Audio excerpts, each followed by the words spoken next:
issues.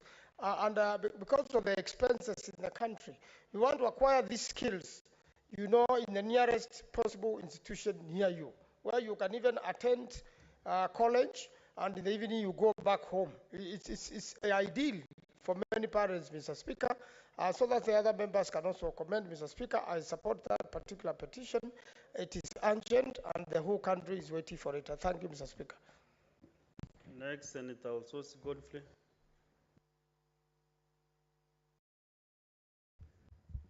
Thank you, Mr. Speaker. Mr. Speaker, I wish to comment on the first petition, which is a petition to request for the formation of a credit management institute, which will regulate the credit management profession in the country.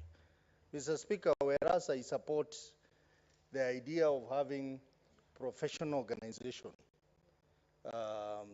having a legislation around regulating a particular profession, I think that has to be done with a lot of care, so that we don't end up having so many legislation on regulation of professions when they can best be done under one big professional organization. Mr. Speaker, when I look at credit management, it has a lot of financial aspects to it. There are issues of accounting, there are issues of auditing, and that can still be catered for under the Institute of Certified Public Accountants, which already exist. Mr. Speaker, I'm also aware that credit management is one of the certified courses offered by the examination body called CASNEB that deals with accounting courses, certification courses. So I think the committee that will be looking at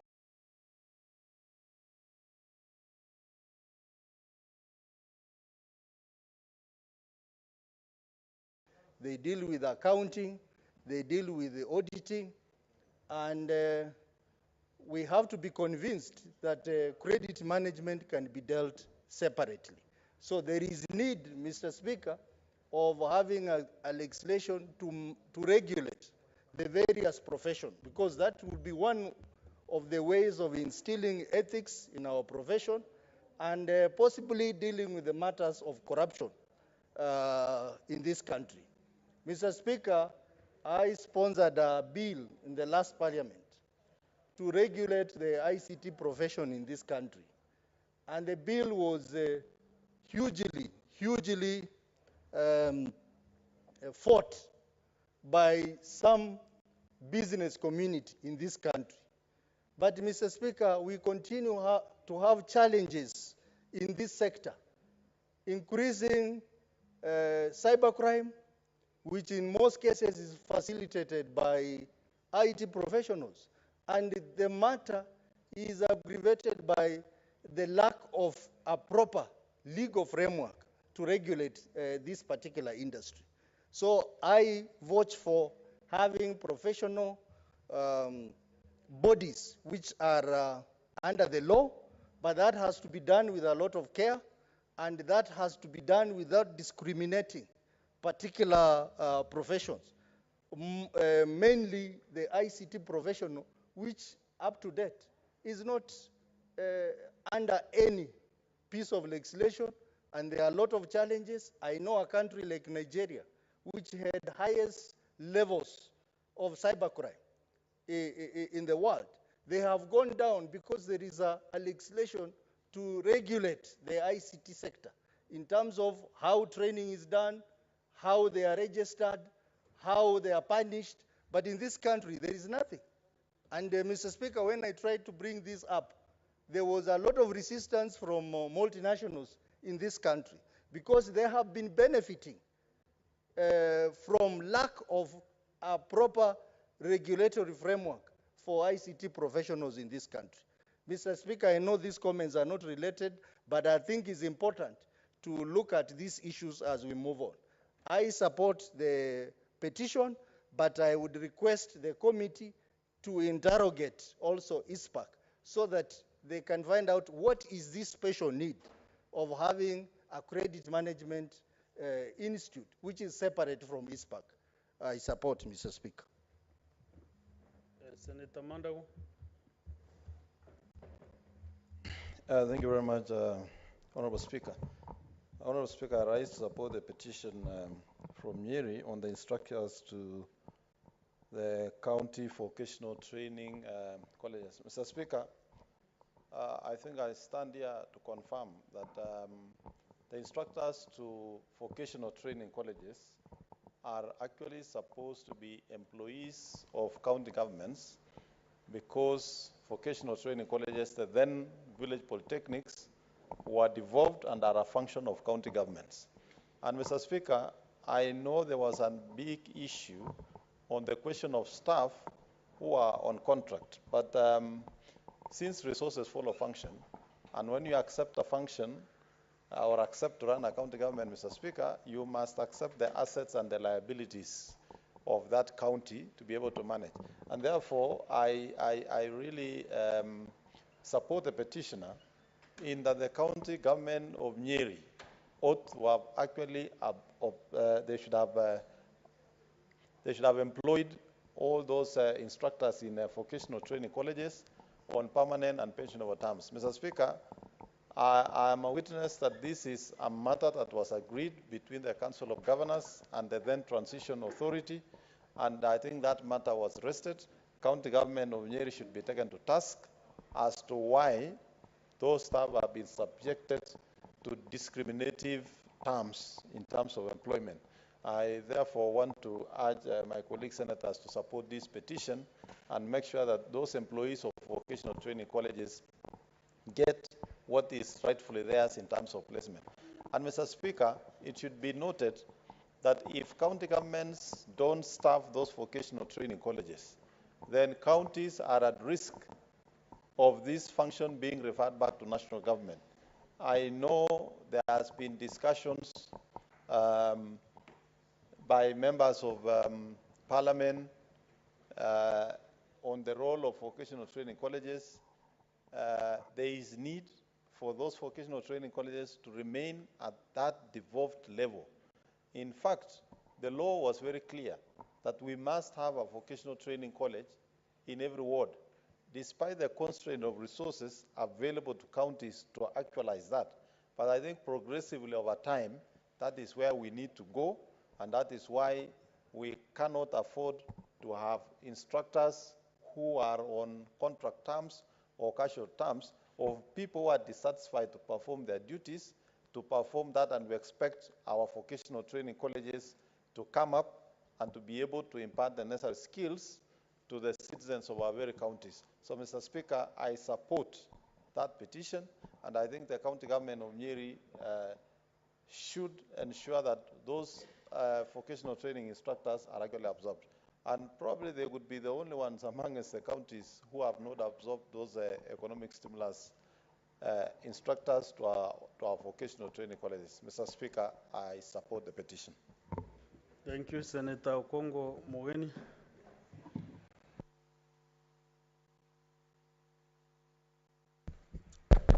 Thank you, Mr. Speaker. I rise, Mr. Speaker, to support the petition by CCP Mokaya Magembe on credit profession regulation. And Mr. Speaker, this is timely. This is timely. Mr. Speaker, the only thing I'd like to propose is just to amend the heading of this petition to include the practice and credit, the practice and the giving of credit in the market. Mr. Speaker, there are so many Shylocks in town calling themselves credit bureaus. I'd rather to call them credit bureaus or credit giving organizations that prey on very innocent Kenyans, Mr. Speaker. And the interest they charge the poor Kenyans out here is exorbitant, is unreasonable, Mr. Speaker. And you know, I once dealt with a Kenyan, I'm sorry to name, who got finance from Metropolitan. And you know, she said she went to that company, and you are told we have a lawyer, we'll give you a lawyer for free to help you fill the papers, you give your logbook. They don't even allow you to take even copies of the contract you sign with them. And you know, the interest, Mr. Speaker, is 3 times what you will be charged by our local banks here. So this is an area, Mr. Speaker, that has subjected Kenyans to a lot of suffering. I hope the committee that will take this matter up, Mr. Speaker, will not just look at regulating I don't know what the petitioner intended. I hope we are not going to do it like Law Society, that you want to regulate the people practice, but even the bodies that are engaged in credit, giving credit to Kenyans out there. Because, Mr. Speaker, people go to borrow when they have problems. You come to Nairobi, you bring a patient to Kenyatta, your patient dies, and you are told by the hospital they need 200,000. So you are in town, you say, let me go to a credit reference bureau and get some money. I remove my patient, go home, I'll repay. When you go back, what you are told to pay, if you borrow 100, you find they want you to pay 500,000. It's not something we should allow, really, as parliamentarians. There is a lacuna here, and we have been given a golden opportunity, Mr. Speaker, to address this issue. I remember also, I think this is an area we are willing to have a bipartisan approach. I don't know what is the magic with the magic that Kibaki brought. In 2002, Mr. Speaker, I was a very young professional. I just worked for 6 years. And when Kibaki took over, banks were calling us, saying, come and get money. Me, I went to Barclays. That was my first loan. They just said, what do you want? Bring your pay slip. And I disappeared with 500,000. And the interest was really reasonable. I'm pleading to the Wood administration to also consider, I don't know whether indeed the advisor can put some thoughts together so that we make credit available to Kenya. You know, if you borrow from a reputable bank, like Barclays, like a National Bank, like Equity, they will not subject you to the kind of suffering you will receive from these credit bodies. So we are also challenging the government of the day to see whether there are ways you can jumpstart the economy so that Kenyans can get easy access to credit. 202, we could get up to 1 million unsecured. You just walk to the bank with your pay slip, you get money, and you walk away. Before then, Honorable Galwale, you remember, during Moi's regime, people are paying interest of up to 48%. Up to 48%, Mr. Speaker. But Kibaki was able to bring it down. So let's also respond to the demand in the market. We make credit access to Kenyans so that we can get a way around of helping Kenyans not to be subjected to this kind of mistreatment from these credit bureaus. So, Mr. Speaker, I fully support, and I hope the committee that will be tasked with looking into this petition can propose a law. We come up with a good law that will protect Kenyans and also allow those who want to do business of lending money to get the environment to do the business, but not to exploit poor Kenyans. I support, Mr. Speaker. Thank you. Senator William Kisang. Thank you, Honorable Speaker. Honorable Speaker, I rise to support the petition on credit, not really credit institute. I think there is an issue here. I believe the credit institutions, most of them that operate as Shylocks, Honorable Speaker, Central Bank is not doing its job. I believe Central Bank are the ones who should ensure that the credit institutions that lend money, as Honorable Omkenya said, should be brought under the radar of Central Bank so that the interest rates they charge is not ridiculous, because people take their logbooks there, you take your title deed, basically, and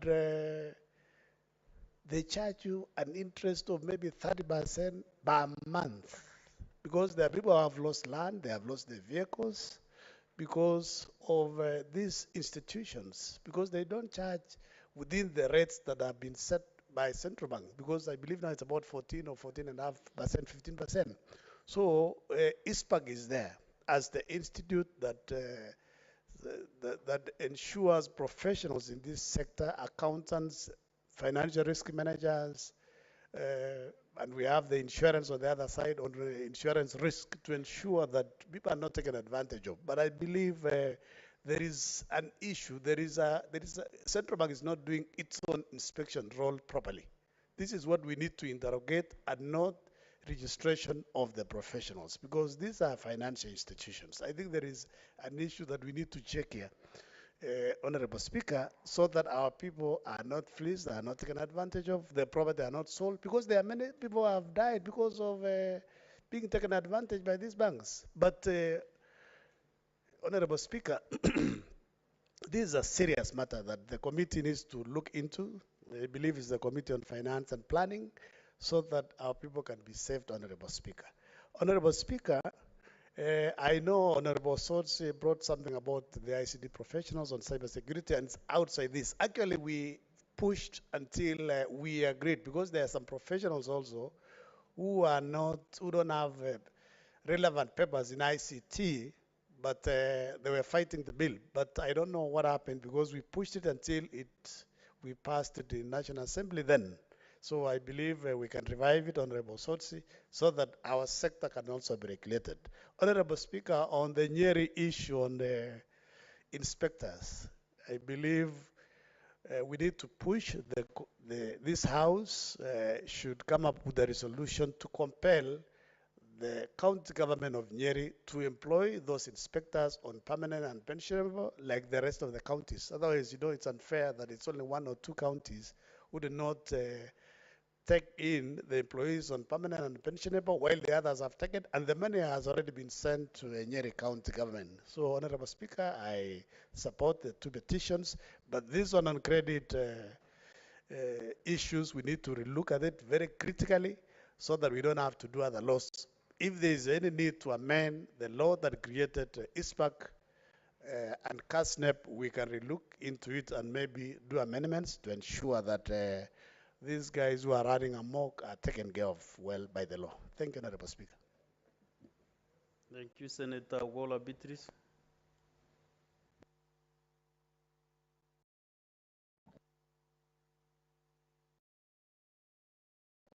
Thank you, Honorable Speaker, for giving me the chance.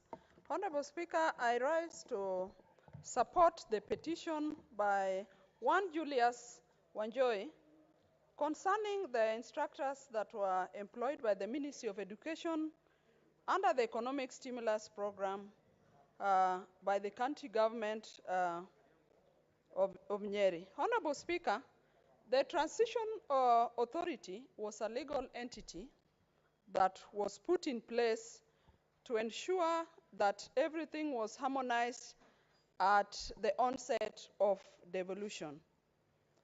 And Honorable Speaker, it is important that the government speak to themselves, that these instructors under this program were employed to enhance the staffing at the vocational training, Honorable Speaker. Honorable Speaker, I support that the instructors should be considered for retention by the county government of Nyeri, and they also be compensated.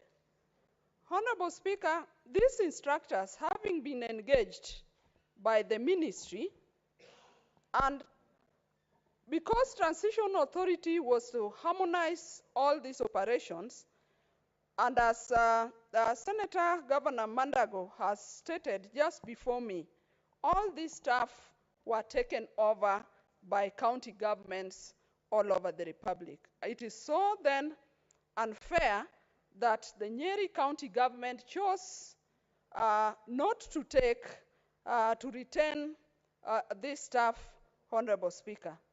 And Honorable Speaker, it may be unfortunate that the Nyeri County government may have put aside these instructors only to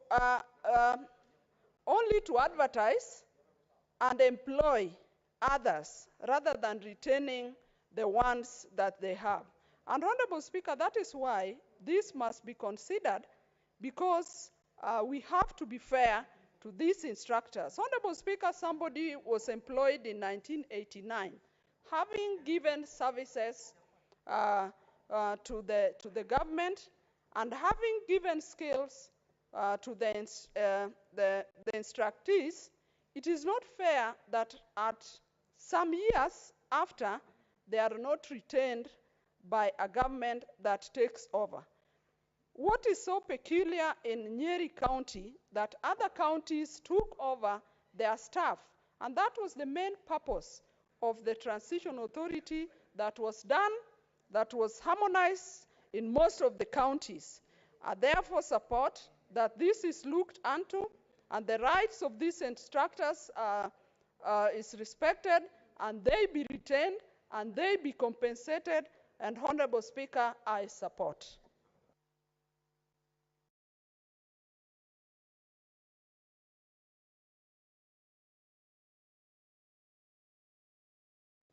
Honorable Senators, I'll give a few more senators a chance to utilize the 30 minutes after I recognize these visitors. Honorable Senators, in the public gallery, we have 65 students accompanied by 2 teachers from Waithaga Boys High School in Murang'a County, who are in the Senate on an education tour.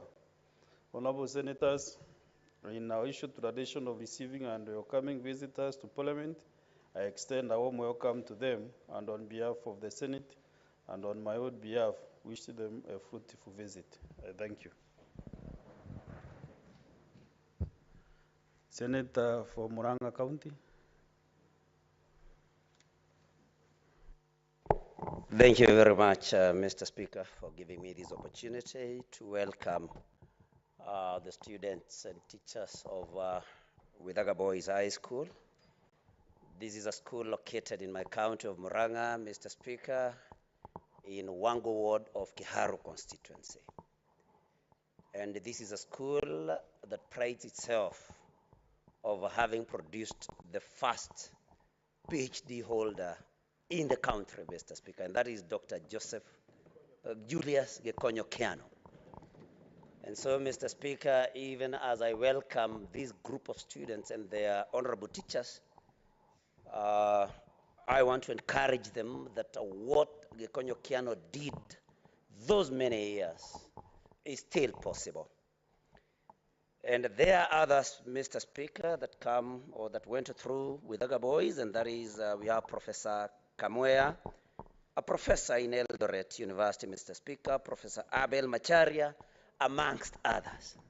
And also the former governor from Murang'a, whose political theatrics and styles I may not agree with, but whom I was honored by the people of Murang'a for 2 terms, went through the same school. And so I want to tell these young men that yes, the future is very bright for them, and that they are in the right school, and that this is a school, Mr. Speaker, that has been taking quite a number of students to the university also. 90 students in 2022, yes, and 75 in 2021. And so this is a school that is of performance. I want to ask you, my dear sons, that you should be obedient to your teachers. You should respect them. As a teacher myself, Mr. Speaker, I taught in high schools for quite a number of years, and I know that any student who works hard, respects their teachers and parents, and of course, have faith in God, is bound to make it. And so, Mr. Speaker, we know that up there, we have engineers seated there, future members of the Senate and the National Assembly, and many, many other professions. And so, as you go back there, go knowing that you can come back to this house as a member, if not members. And Mr. Speaker, I think I do not want to take much time. I also want to congratulate the teachers for taking care of these young men, and through the principle that we thank them for making the decision to come and visit the Senate. Here is where we make county our laws, especially those affecting counties, and indeed those affecting the nation at wide. So karibuni sana wavulana wa Withaga boys. Thank you very much, Mr. Speaker. Thank you. That's the wise counsel from. Were we a principal? Principal, or me a teacher? Principal.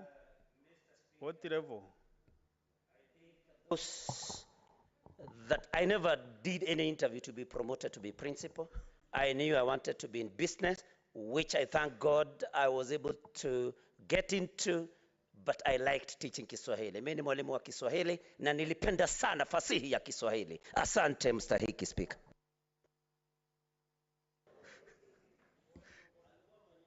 What is out of order, Senator Kajwang'? Mr. Speaker, it is very rare for the Speaker to be disorderly. In fact, it should never happen. I am a son of a teacher, and I heard you ask the distinguished senator from Murang'a whether he was a principal or a mere teacher. A teacher is a teacher. He is a great person who made us come to this house, who gave us the education we have, who gave us the knowledge we have. And Mr. Speaker, perhaps the most important teacher in our lives is the one who taught us how to read and write. Try teaching your child to read and write at home, you're out of Mr. order. Speaker. You are out of order, Senator Kajwang'. Resume your seat. Mr. Speaker. Let's proceed now with Senator Boni Karwale. We are going now back to the petitions. Senator Boni Karwale. Thank you, Mr. Speaker. Mr. Speaker, just as I rise to comment on this petition, allow me to help the Senator of Murang'a distinguished that you cannot mention the greatness of the leadership that has come from Murang'a without starting with the name of the real father of multi-party democracy in this country, Kenneth Njindo Matiba. Mr. Speaker, I support this petition by Mr. Magembe on the matter of credit rating. Not credit rating, but credit management. It is so important, and I think it was captured very well by the Senator of Nyamira. There are so many conmen who capitalize on only one thing. They capitalize on the amazing financial illiteracy that exists in this country. Anytime you are conned by any one of these people who purport to offer cheap credit, including Shylocks, it is a confirmation, Mr. Speaker, that you are financially illiterate. Mr. Speaker, money is so fundamental in life that we should find an instrument of actually infusing it into our syllabus so that our children start becoming financially literate as early as possible. And what is financial literacy? Every child, every Kenyan, to avoid this conman, you need to know that anytime you have some money, it doesn't have to be much, you have to know how to manage it. And that management includes, Mr. Speaker, an idea of how you will spend it. Mr. Speaker, which you people with fat English call budgeting. And beyond that, you should have knowledge of how to use the money, which you people call again in fat English, investing. We need these basic skills so that these people should be run out of business. Mr. Speaker, the thing is so serious that I remember 10 years ago, 10, 15 years ago, there was the disaster of pyramid schemes. The Ponzi schemes that existed in this country, some of them that were actually being perpetrated by elected members of parliament, capitalizing on, again, what I have called here financial illiteracy. I therefore want to appeal to the committee to take up this matter very seriously, because this gentleman is actually indicting parliament that we are sleeping on our job. We should do a watertight piece of legislation to throw these people completely out of business. Mr. Speaker, with those few remarks, I support this petition very strongly. Thank you. Thank you, Majority Whip. Senator Mwinyi Haji Mohamed. Asante Mheshimiwa Spika kunipa fursa ya kuunga mkono ardhi hali ambayo imeletwa bungeni na Julius Wairiuko wa Njohi kuhusiana na kutokutekelezwa kwa maazimio ya kuajiri wafanyikazi katika kaunti ya Nyeri. Mheshimiwa Spika. Mheshimiwa Spika, ni masikitiko kwamba miaka 10 sasa wafanyikazi hao hawajaweza kuwekwa katika kazi na kaunti ya Nyeri. Mheshimiwa Spika, na kama tunavyojua Mheshimiwa Spika, stimulus package ilikwisha, serikali za kaunti zikaanza kazi na hawa wakasaulika kabisa kutokana na utepetevu wa serikali ya kaunti ya Nyeri. Mheshimiwa Spika, ningependa tu kuongezea kwa kazi wanaofanya hawa wakufunzi ni kazi muhimu, kwa sababu wale wote ambao hawafaulu kwenda kwa diploma colleges, kwenda university, wanajifundisha kazi za mikono kupitia hizi taasisi ambazo hawa wanafanya kazi. Kwa Mheshimiwa Spika, kazi wanaofanya hawa ni muhimu sana, kwa sababu zile kazi zote za mikono, kazi za useremala, kazi za uwashi na nyinginezo, zote zinafundishwa na wakufunzi kama hawa. Na tumesema Mheshimiwa Spika, hata nafikiri imependekezwa kwa na 3% ya kodi ya nyumba. Zile nyumba ambazo zitajengwa zitahitajia watu kama hawa kuweza kuweka madirisha, kuweza kuweka milango na kazi za wiring ambazo haziwezi kufanyika Mheshimiwa Spika bila ya wataalamu kama hawa ambao wanajifunza katika kazi kama hizi. Kwa Mheshimiwa Spika, ni muhimu ardhi hali hii ifanywe kazi kwa haraka, kwa sababu tayari washangojea miaka 10. Na wale ambao wataamua Mheshimiwa Spika wahakikishe kwamba ile kazi ama ile mishahara imekuwa backdated kwa Kiingereza mpaka ile tarehe ambayo mkataba uliwekwa kati ya serikali za county na ile inaitwa Transition Authority ambayo ilikuwa kwa mamlakani wakati wa mkataba ule ukitekelezwa, ili hawa Mheshimiwa Spika wasiweze kupoteza haki zao ambazo zilikuwa tayari zimekubalika, na utepetevu tu wa bunge la kaunti ya Nyeri ndio imefanya mpaka sasa isiweze kutekelezwa. Asante sana Mheshimiwa Spika. Thank you. Senator David Wakoli. Mheshimiwa Spika, nashukuru kwa nafasi hii. Ningependa kutoa hoja chache hususan kwa wachapakazi ambao walikuwa wanafanya kazi katika serikali ya Mheshimiwa marehemu Mwai Kibaki katika mfumo wa kuzindua ama kuamsha uchumi uliokuwa unazorota hapa Kenya. Mheshimiwa Spika, watu hawa walichangia pakubwa. Wakati huo nilikuwa kiongozi wa vijana kule mashinani na tuliweza kufanya kazi ya kupanda miti, kazi ya kuibua mitindo tofauti ya kukuza uchumi, ufugaji wa samaki na kadhalika. Na ni jambo la kusononesha sana kupata gavana ambaye ametoa uongozi na kuapa kwamba atafuata sheria na kanuni za katiba kuhakikisha kwamba kila Mkenya ambaye ana nafasi ya kazi anawajibika na vile vile anapata kipato kwa jasho lake. Haya vile vile Mheshimiwa Spika, yanadhihirika wakati huu wa serikali. Kuna wale wauguzi ambao wanahudumu chini ya mfumo wa UHC ambao mkataba wao umekamilika Ijumaa iliyopita, na tunapopiga kurunzi nyuma tunaona kwamba Mheshimiwa Rais na serikali yake walikuwa na mkutano kule Naivasha na magavana wakiahidi kwamba hawa chapakazi wa hudumu wa afya wataendelea kufanya kazi pasipo bugdha yote. Ifikiapo sasa Mheshimiwa Spika, wauguzi hawa hawajui mbele wala nyuma, hawajui hatima yao iko wapi, na sisi kama serikali na sisi kama jumba la Senate kazi yetu ni kudhibiti na kutetea ugatuzi.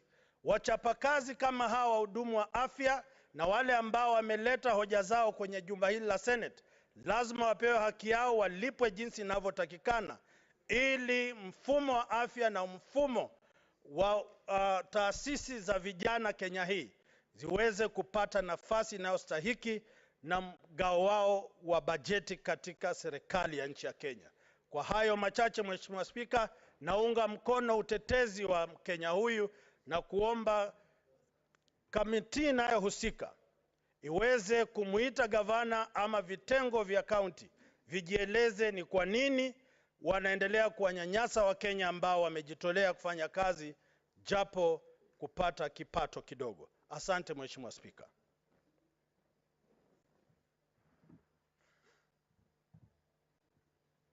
Senator Maruma Jones. Asante Mheshimiwa Spika kwa kunipa hii fursa ili kuchangia hili ombi ama petition ya Magembe inayohusiana na umuhimu wa kutunga sera, sheria na kanuni za kudhibiti wale ambao wanafanya kazi katika soko la ukopeshaji. Mheshimiwa Spika, ni bayana ya kwamba kuna uhitaji wa pesa na kuna umaskini katika jamii, lakini watu wengi ambao wameenda kukopa pesa kwa yale mashirika ambayo yako nje ya benki ama sheria za benki wamepata dhiki badala ya kupata faida. Kwa hivyo kuna umuhimu wa kutunga sera na sheria za kutoa mwongozo kwa wale ambao wanakopesha pesa. Kwa mfano, Mheshimiwa Spika, tuwe na sheria za kuangazia wale ambao wanakopesha wawe na sifa za aina gani. Pia tuwe na sera ya kuangazia wale ambao wanakopesha ni riba aina gani watakayotoa kwa wananchi, kwa sababu kuna watu wanakopesha pesa na vile wenzangu ambao wametangulia kuongea wanakopesha kwa riba ambayo ni ya juu sana. Hawa wanaitwa kwa kimombo Shylocks. Unapata unapewa pesa katika riba ya 30% kwa mwezi. Hiyo ni riba ya juu sana, lakini kwa vile una shida, labda una shida kutoa karo ya mtoto wako, wengi wamejipata taabani wakakopa hiyo pesa na wakashindwa kulipa. Kule kwetu Mheshimiwa Spika, kuna mtu alikopa pesa lakini kwa vile hajapata mafunzo mufti, alifanya ile nyumba yake kuwa hoteli. Mheshimiwa Spika, alitumia ile pesa vibaya. Asubuhi anapikia watoto chai na mayai na chapati na mahamri. Ikifika ni wakati wa chakula cha mchana, Mheshimiwa Spika, anapikia watoto wake pilau na biriani na chapati wachague. Wakati alimaliza ama ilifikia wakati wa kulipa ile pesa na akashindwa, Mheshimiwa Spika, wale wakopeshaji walikuja wakang'oa mabati. Ikawa ile familia ina nyumba lakini haina mabati. Wakachukua ng'ombe, wakachukua mifugo. Kwa hivyo kuna umuhimu Mheshimiwa Spika, na naunga mkono hili ombi la Magembe ya kwamba tuweke sera na sheria za kudhibiti hii soko ya kukopesha ambayo saizi haina udhibiti, ili watu wetu tuwatoe katika dhiki na wapate faida. Na ile kamati ambayo itaangazia haya maswala, tunataka sasa waje na sheria kabisa ambayo itaongoza ama na kudhibiti soko ya ukopeshaji ya hawa Shylocks na hizi SMEs ndogo ndogo. Nashukuru kwa nafasi Mheshimiwa Spika. Honorable Senators, our 30 minutes window for the petitions are over, but I want to give 2 minutes to Senator Esther Anyeni. Thank you, Mr. Speaker, for that consideration. And I felt I should actually speak to this matter specifically because most of those instructors were young people.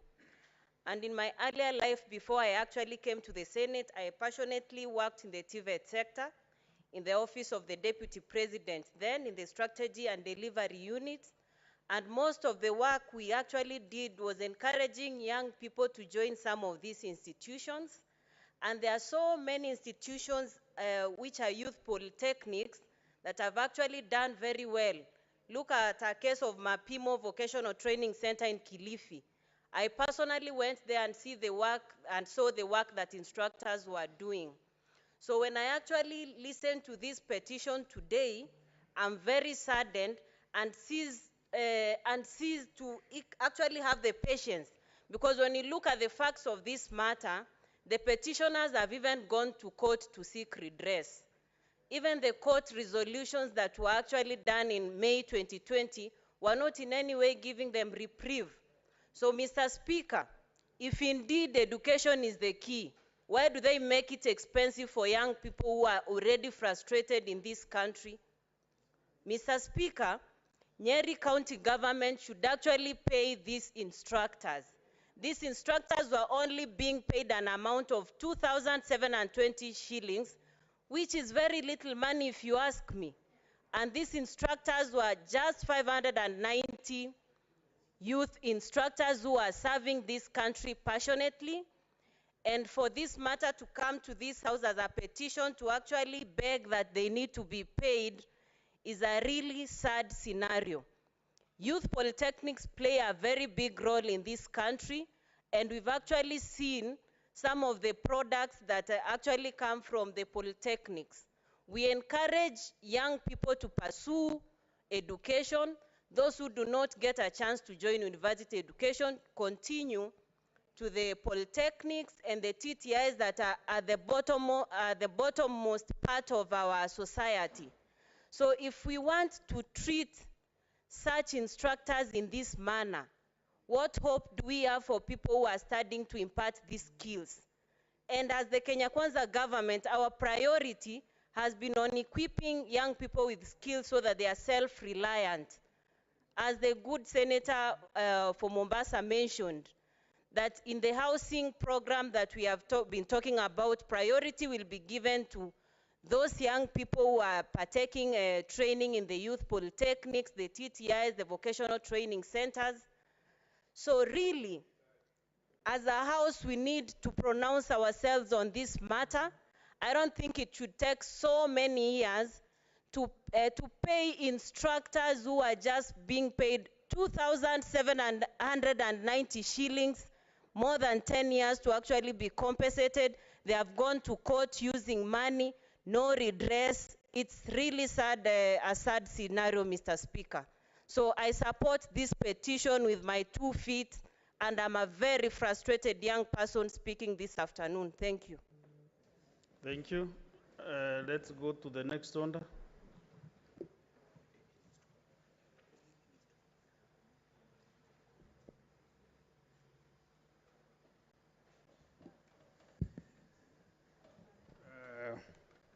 Honorable Senators, the petition concerning enactment of legislation to regulate the credit profession is committed to the Standing Committee on Finance and Budget, and the other petition by the petitioner from Nyeri, Mr. Julius Wajoi, stands committed to the Standing Committee on Devolution and Intergovernmental Relations. And Honorable Senators, in terms of Standing Order 2-82, the 2 committees are required in not more than 60 calendar days from the time of reading the prayer to respond to the petitioner by way of a report and addressed to the petitioner and laid on the table of the Senate. Thank you. Next order. Order number 5, papers. Majority whip.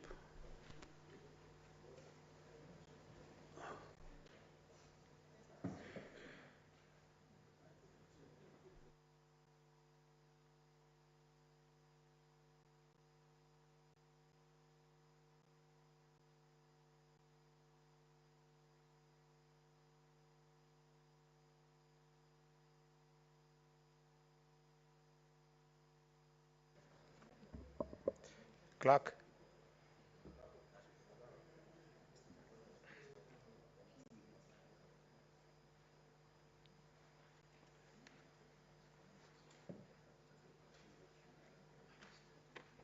What do I do? There's no mic. Oh, Senator thank you. Karware, Thank you, Mr. Speaker, sir. what is happening to your eyes? I was not seeing the light, so Okay, proceed. I beg your pardon. Mr. Speaker, sir, I beg to lay the following papers on the table of this Senate, today, the 24th of May, 2023. Being, Mr. Speaker, reports of the Auditor General for the year ended 30th of June, 2022, on the financial statements of the following. 1. Salaries and Remuneration Commission, SRC. Kisii County Emergency Fund, Kisii County Loans and Mortgage Fund, Demonstration Farm Fund Kisii, Kisii County Veterinary Services Development Fund, Kisii County Government Revenue Fund, receiver of revenue statements of the County Government of West Pokot. 8. Tharaka-Nithi County Assembly Car Loan and Mortgage Scheme, Tharaka-Nithi County Youth Empowerment Fund, Turkana County Biashara Fund, Trans Nzoia County Nawiri Fund, Elgeyo Marakwet County Revenue Fund, Elgeyo Marakwet County Executive Car and Mortgage Revolving Fund, County Assembly of Nyamira, County Executive of Nyamira, and 16, Mr. Speaker, Kajiado County Government Revenue Fund, Kajiado County Government Receiver of Revenue, Kajiado County Disability Mainstreaming Fund, and number 19, Taita Taveta County Revenue Fund, Nandi County Government Revenue Fund, Lolotrush, Loikotiko Water Sanitation Company Limited, Kilifi County Ward Scholarship Fund, Uasin Gishu County Emergency Fund, Municipality of Kitale, Kitui County Textile Center, Ruiru Juja Water and Sewerage Company Limited, and Mr. Speaker, number 27, Nyamira County Executive Mortgage and Car Loan Scheme Fund, Nyamira County Assembly Car and Mortgage Loan Scheme Fund, Nyamira County Education Bursary Fund, Nyamira County Emergency Fund. Mr. Speaker, number 13, Malindi Water and Sewerage Water Company, Kilifi County Emergency Fund, Receiver of Revenue Statements for Kilifi County Government, Kilifi Mariakani Water and Sewerage Company Limited, Iten Municipality, and finally, Mr. Speaker, but not least, the report of the Auditor General on the financial statement of the Iten Municipality for the year ended 30th of June, 2021. Thank you, Mr. Speaker. I lay the papers. Thank you, Majority Whip. Let's go next order.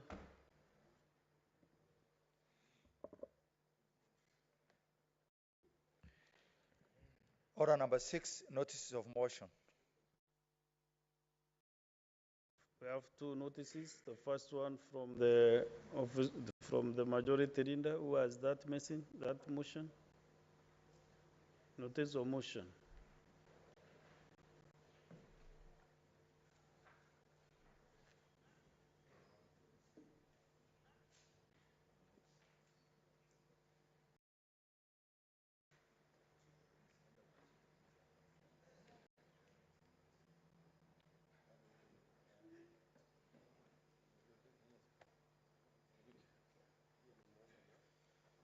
Thank you, Mr. Speaker, for allowing me to consult.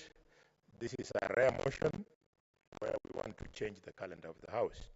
Mr. Speaker, I rise to give notice of the following motion, being an alteration of the dates specified for the sittings of the Senate pursuant to Standing Order number 2032.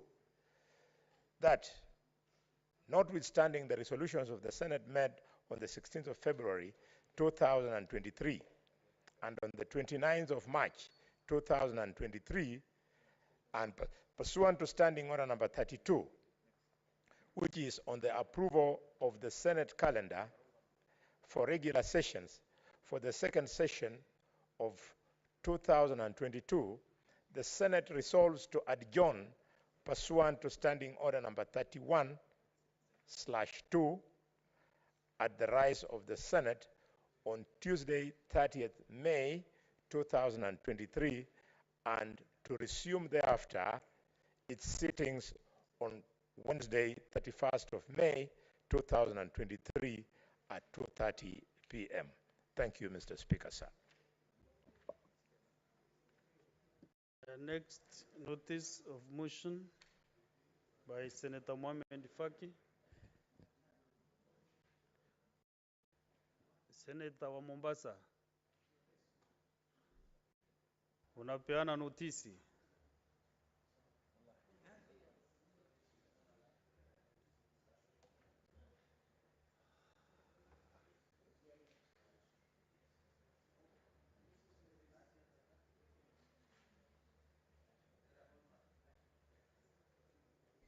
Thank you, Mr. Speaker, sir.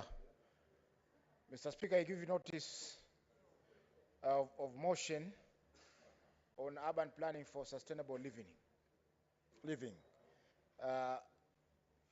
That aware that rapid urbanization, as experienced in most Kenyan towns, contributes to a significant portion of greenhouse gas emissions, leading to environmental degradation.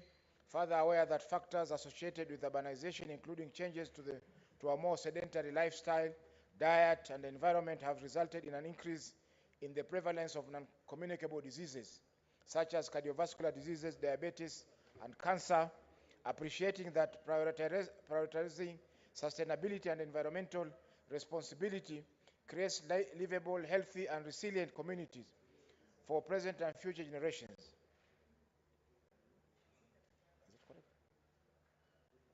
Now, therefore, the Senate asks the Minister of Roads and Transport to review the standards for construction of public roads to require the incorporation of dedicated lanes and tracks for exclusive use by non-motorized forms of transport to encourage their use for reduced air and noise pollution and improved overall public health.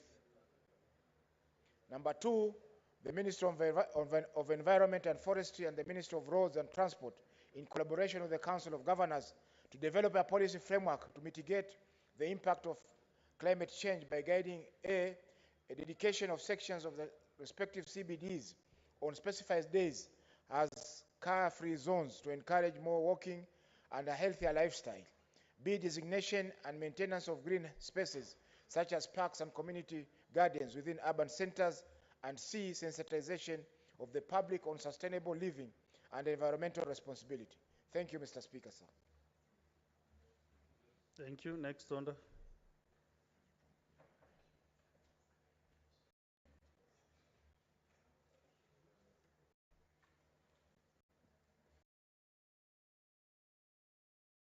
The next order. Order number 7, questions and statements. We have several statements under Standing Order 53-1. We start with the Senator for Kiambu County, Senator Karungo Dango.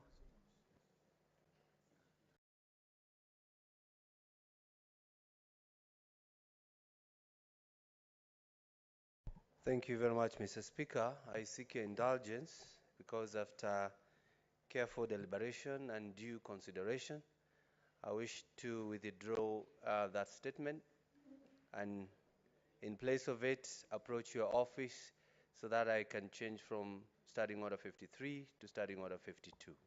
Thank you. Very well. Next is Senator for Lam County, Senator Joseph Kamau.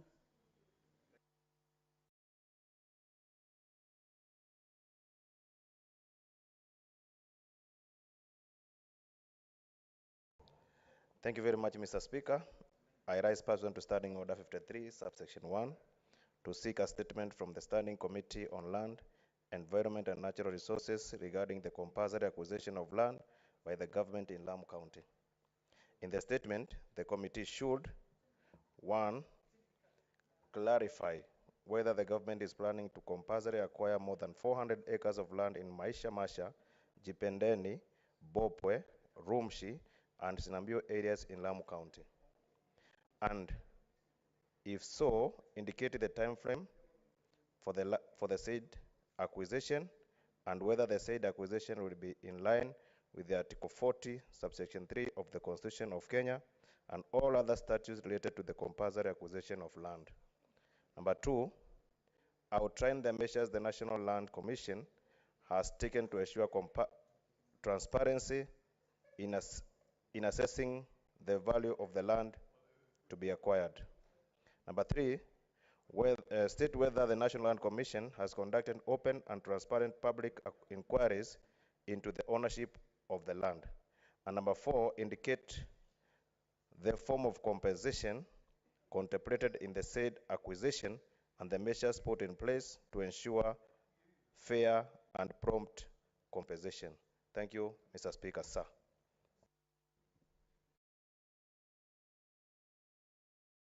You want to make a statement on, comment on this statement? Okay, proceed. But brief comments. Thank you, Mr. Speaker. Sir, I want to congratulate Senator Kituku, our newest member of Kenya Kwanza Coalition under Jubilee. Mr. Speaker, there is no day that goes without issue of compulsory acquisition. Yesterday, we saw about Kabunde Street, I think Senator Ogola. Senator Chalagay, there is Yes. a point of order from Senator Ososi. Oh, my neighbor. Mr. Speaker, I didn't want to interrupt my friend and my neighbor, Cheregei, but he has raised a very fundamental issue of saying that the senator for Lamu belongs to Jubilee, which is under Kenya Kwanza Coalition. When we know very well, Jubilee has a signed coalition pact with Azimio, and there is no indication or any evidence to show that they have exited the coalition. Is it in order?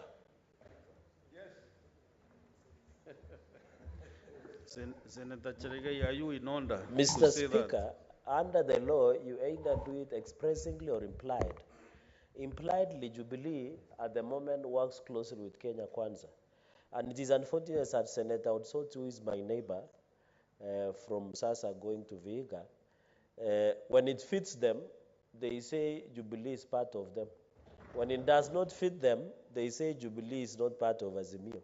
So they should be fair to Kenyans that they cannot have their cake and eat it, Mr. Speaker. And Mr. Speaker, you under Article 40 on the protection of right to property, the issue of compulsory acquisition, Mr. Speaker, has been decided by courts. I remember the case of Cherunya's case in Eldoret, where government Senator took over. Sosi, you executed your point of order. Are you on another one?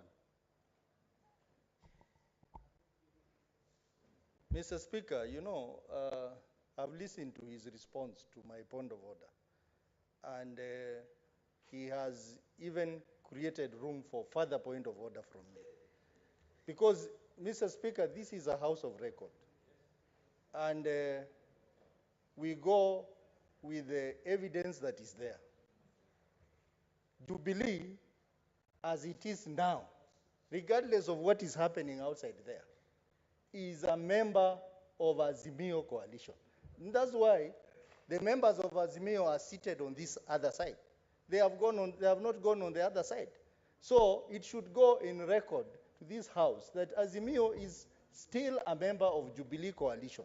And when a senior member like Cherigay, who is also very close to the house on the hill, can come here and say Jubilee belongs to Kenya Kwanza, I think that's a very material statement that requires further interrogation by this house. So is it in order to mislead this house that Jubilee is in Kenya Kwanza when legally, even at the office of the registrar of political party, we know that Jubilee, the legal one, led by former President Uhuru Kenyatta, still belongs to Azimio coalition, and is a fact. Okay. There is another point of order from Senator Kamau Joseph Giruku. Yes, can you go Thank you very much. Thank you very much, Mr. Speaker. Mr. Speaker, sometimes I wonder when these people called the ODM people or Azimio members, Mr. Speaker, I don't deny I'm a part of the Azimio, but Mr. Speaker, right now in your table there is a letter that has been written by the whip of the Azimio side. Mr. Speaker, they want to whip us from the committees. They are saying that we don't belong to the coalition. Mr. Speaker, and when it comes to what maybe suits them, Mr. Speaker, they start claiming that we own them, Mr. Speaker, that we are on their coalition side. But Mr. Speaker, I want to say this, that if they really believe that we are part of Azimio, Mr. Speaker, they should withdraw that letter that they had written about trying to whip us from the committees, Mr. Speaker. But meanwhile, Mr. Speaker, we have shown the interest of working with the government because, Mr. Speaker, we believe that working with the government, that is the only time that, Mr. Speaker, this government can be able to deliver the manifesto and, Mr. Speaker, work for the people that elected us, Mr. Speaker. Mr. Speaker, these people, Mr. Speaker, need to stop being hypocrite. They are big hypocrites, and, Mr. Speaker, I want to say and state here categorically that, Mr. Speaker, the Azimio members must stop being hypocrite because they're hypocrite, Mr. Speaker. Senator Kamau, Senator Kamau, Senator Mohammed, if I wants to inform you, I don't know what he wants to inform you. Do you want to be informed by Senator Mohammed Faki? Mr.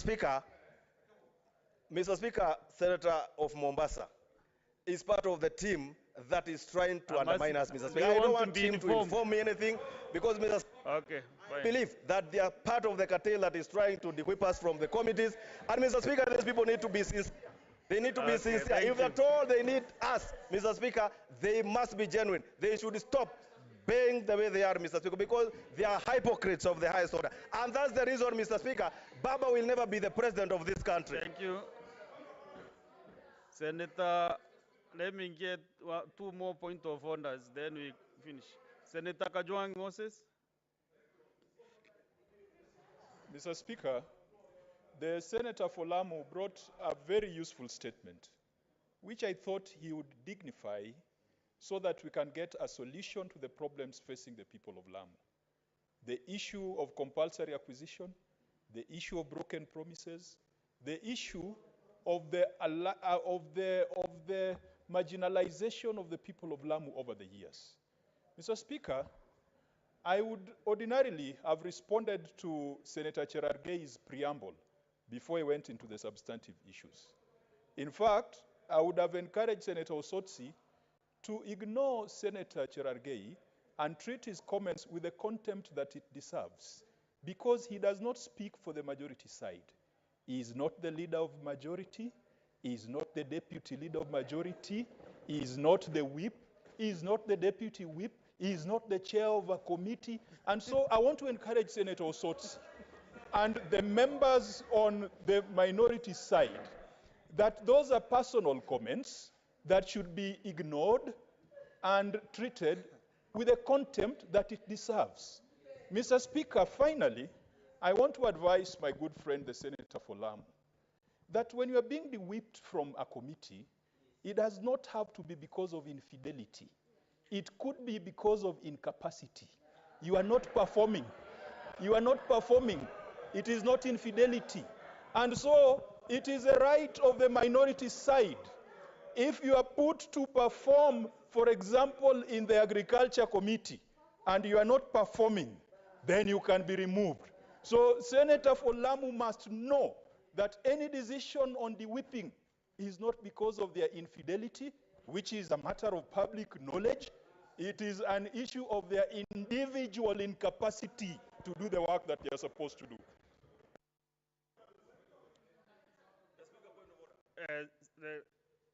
Today I'm a bit generous on this point of orders. Senator Medu. Mr. Speaker, I rise pursuant to these days you told us to be quoting the standing order that we think is out of order. And I want to quote 101 contents of speech, 101 3, it shall be out of order to use offensive or insulting language, whether in respect of senators or other persons. Mr. Speaker, I find it very offensive that my good chair, Senator Kajwang, finds colleagues not of the capacity to serve in any committee. I believe, Mr. Speaker, all of us are gifted differently, but none of us, you cannot say that those of us who are elected or specially elected, there's any of us that came here by mistake or by accident, and there's any of us that does not have any capacity to serve anywhere, in any committee, in any capacity, in any role. In any case, Mr. Speaker, for him to insinuate that Senator Charargei cannot speak for anybody is again an insult to our side. Senator Charargei is a very senior member of our side. He's a very senior member of our coalition. He may not have, Mr. Speaker, this is a big lesson, that a person as senior as Senator Charargei has given us an opportunity to serve as chairman of committees. He has all the capacity, he has all the ability to serve as a chairman, to serve as a leader of majority, to serve as the deputy leader of majority, to serve as a chief whip, to serve as... But for him, he has taken the teachings of Jesus. For you to become a big person, you must be humble. He has taken humility, and it should not be taken as a weakness, Mr. Speaker. I thank you very much. Chair, security. Thank you, Mr. Speaker. Mr. Speaker, the Senator of Lamu is a member of my committee. Mr. Speaker, Senator Thuku, as a member of my committee, Mr. Speaker, has demonstrated a high degree of representation in that committee. Mr. Speaker, is it in order for Senator Kachwang, pursuant to Standing Order 00010, that is 101, 4, that no senator shall impute improper motive on any other senator?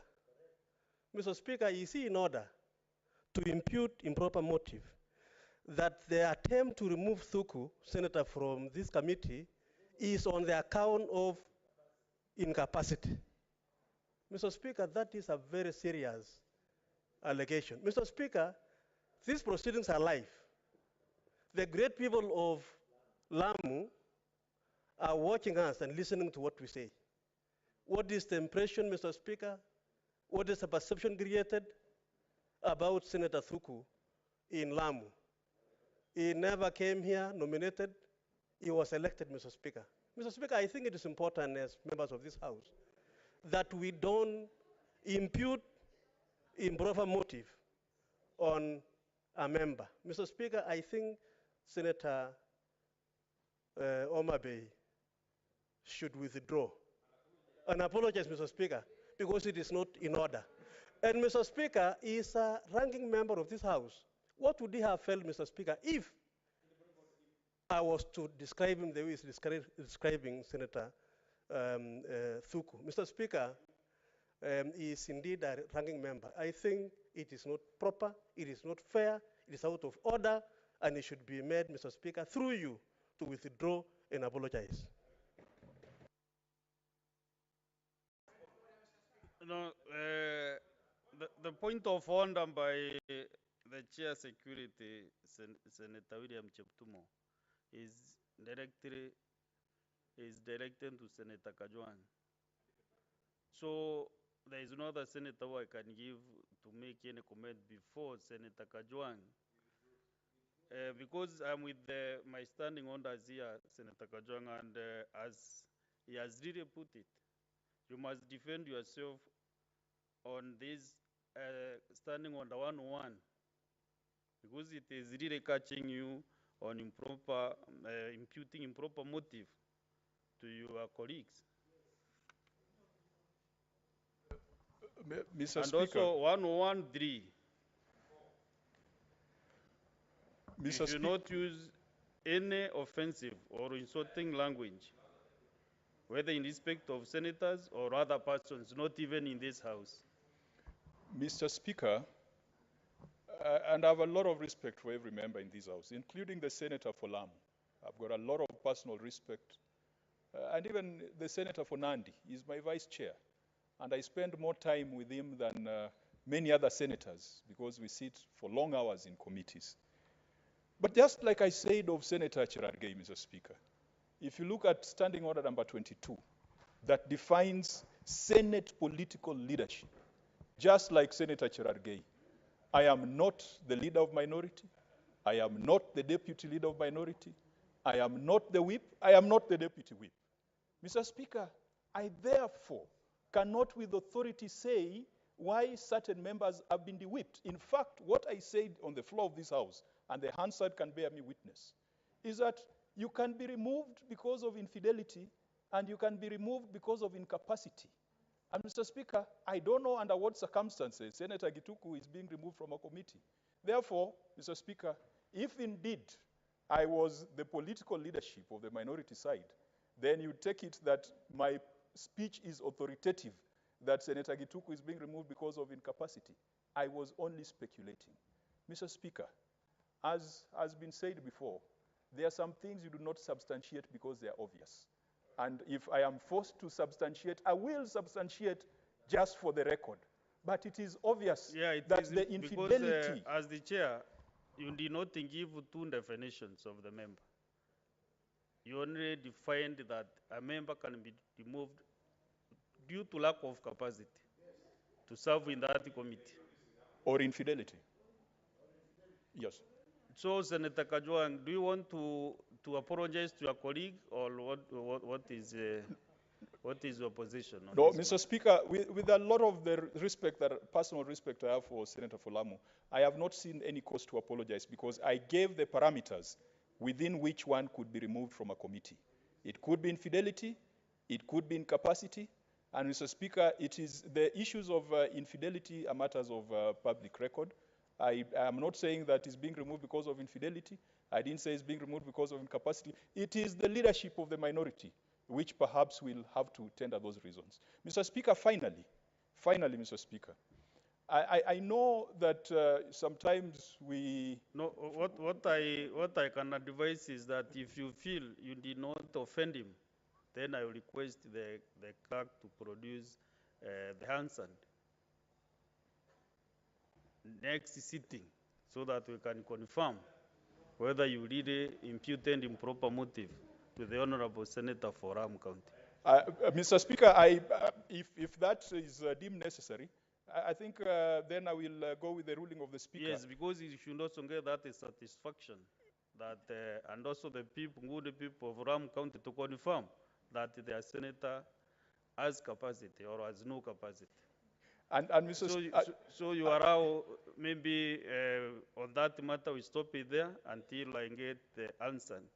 And I'm hoping the Hansard will capture the emotion of the member, because to offend a member is an emotional impact. Senator Kajwang, it is so honored. Thank you. I want us now to make progress, but there is one thing also that I, as the chair, I should also give some. I want also some clarification when I'm presiding here. Senator Cherargei, is your vice chair. And when you are describing him, you said he does not chair a committee. So I'm wondering, do you at any time even think remotely that when you are not around, you can chair your committee? So,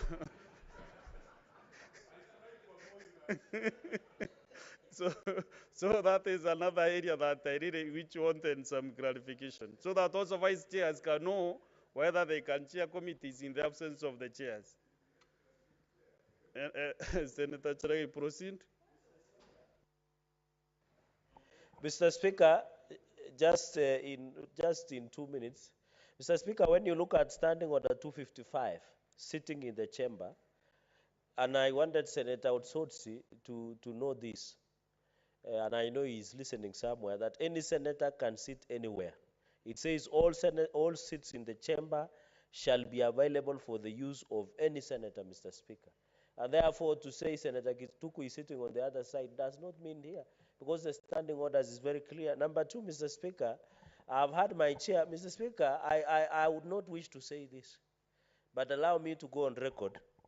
When minority side presented the name of Sifuna to chair public accounts, it is us who members who had been nominated. Senator Sifuna, the senator for Nairobi, the current deputy minority whip. Mr. Speaker, we refused the name and elected Senator Kajwang because we believe Senator Kajwang would chair the Public Accounts Committee better than Senator Sifuna, Mr. Speaker. So it does not mean, and my brother has quoted the Bible, that if you want to be great, you must be small. The fact that I'm ranking member and I don't chair any committee does not mean that I'm not a good leader. I'm a good leader because I'm allowing other leaders to grow, Mr. Speaker, because if you want to lead, you must allow others to lead. The problem with Senator Kajwang is political mentor. Mr. Speaker, in conclusion, does not believe in growing young leaders. Mr. Speaker, under Article 40, We are through with Article 40, Mr. Speaker, on the issue of Senator Kituku's statement. on the Yes. Just 1 minute.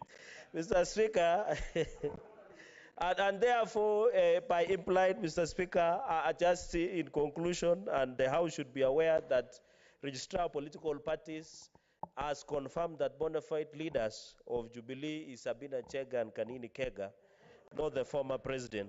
Mr. Speaker, protection under Article 40, this says, and I want to support on prompt payment, under Article 43B, Mr. Speaker, it says, requires prompt payment in full of just compensation to the people. Mr. Speaker, it's very disappointing that every sitting, Mr. Speaker, we must always, Mr. Speaker, The point of order from we must Senator always, Mr. Speaker, have a discussion about And you compensation. put the standing order you are referring You remember the president, Mr. Just Speaker? a minute, Senator Okay. Chalagi.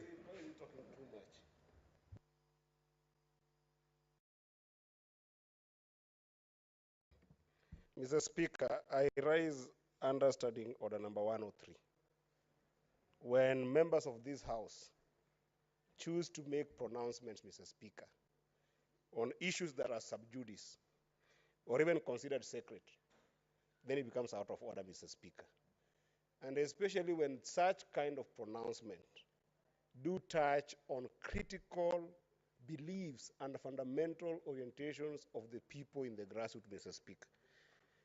If today Senator Cherigei stands here and talks about the membership and the leadership of Jubilee Party, which, Mr. Speaker, just yesterday, the tribunal made a pronouncement that clearly states that it did reinstate the position of Honorable Kioni and Honorable Murathe, and in that submission, the matter is still actively being prosecuted upon by the tribunal, Mr. Speaker.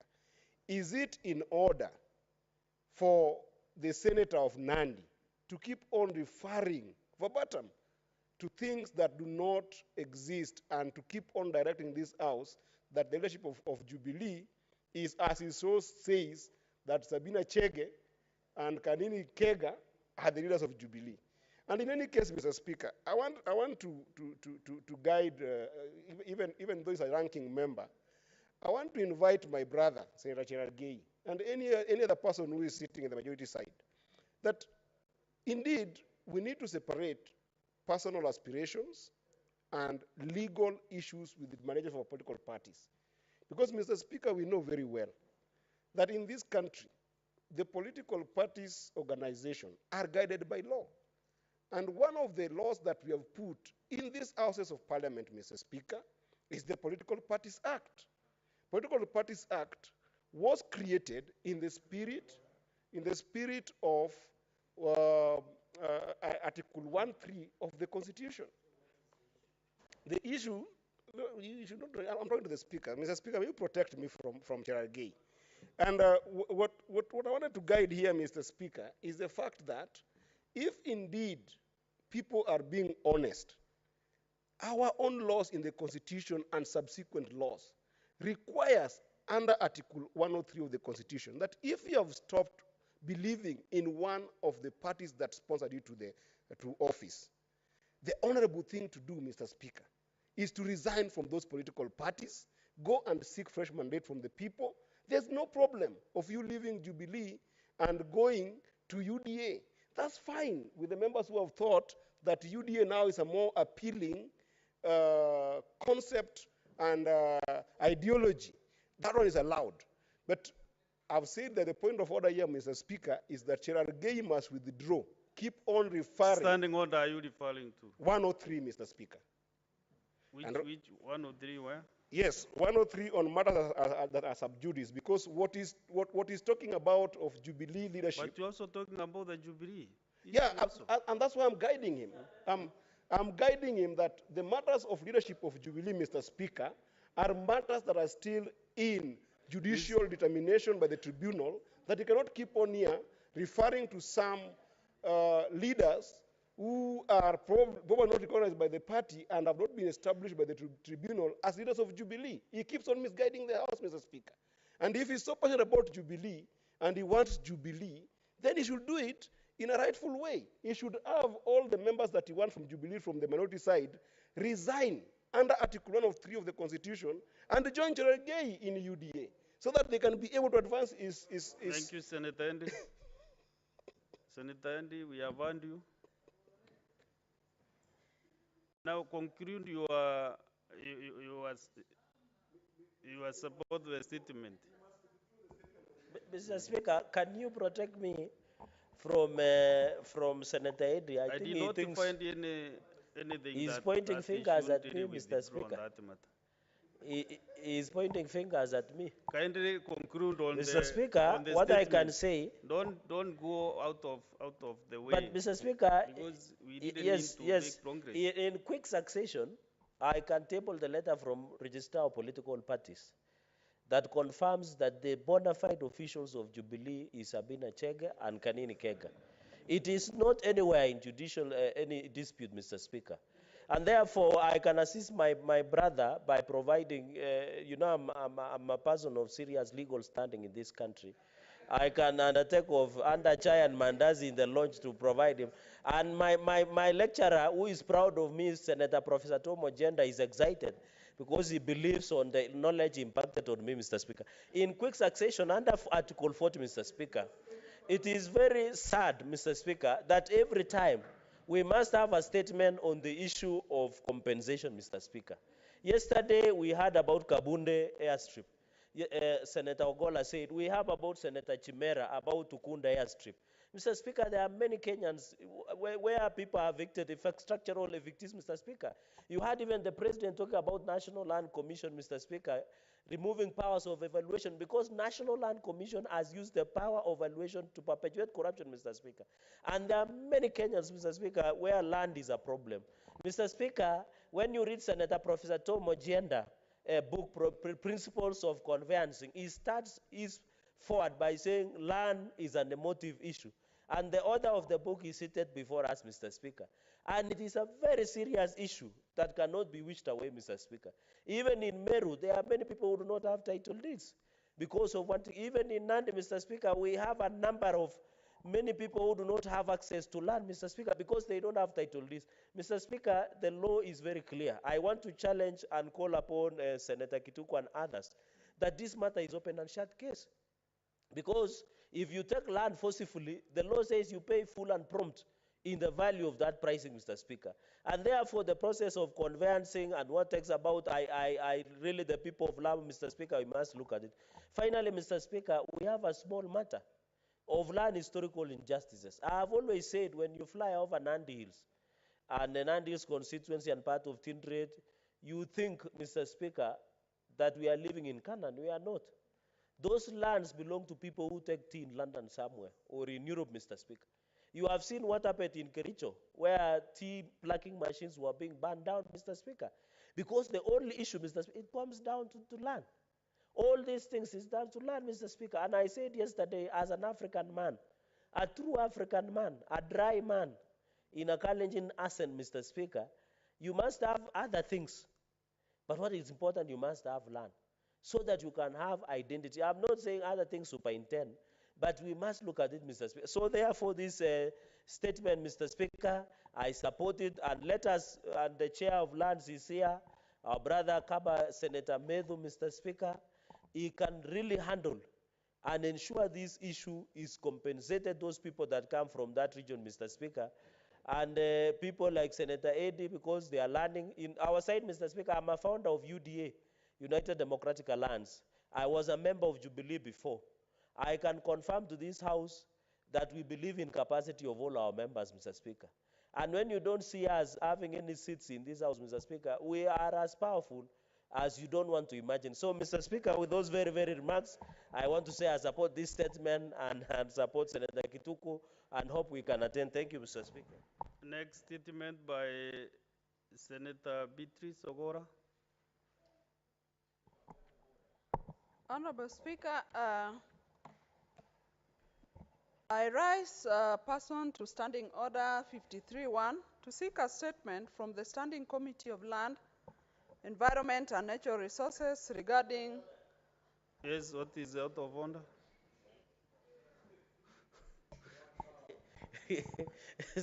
Mr. Speaker, did you see Senator Chimera, who has disappeared and changed her coat? I don't know what he's hiding in the House. Just cross without going and bowing and then crossing to the other aisle, Mr. Speaker. And interestingly, he has changed the coat from the lighter one that he has to a darker one. I don't know what he's doing. Senator Chimera, can you go back to the bar and move appropriately? Yes, Senator Beatrice. Thank you, Mr. Speaker, sir. Just as Senator Chimera was doing that, I had a comment from behind me that the coat is also oversized. I don't know what. Thank you. Thank you, Honorable Speaker.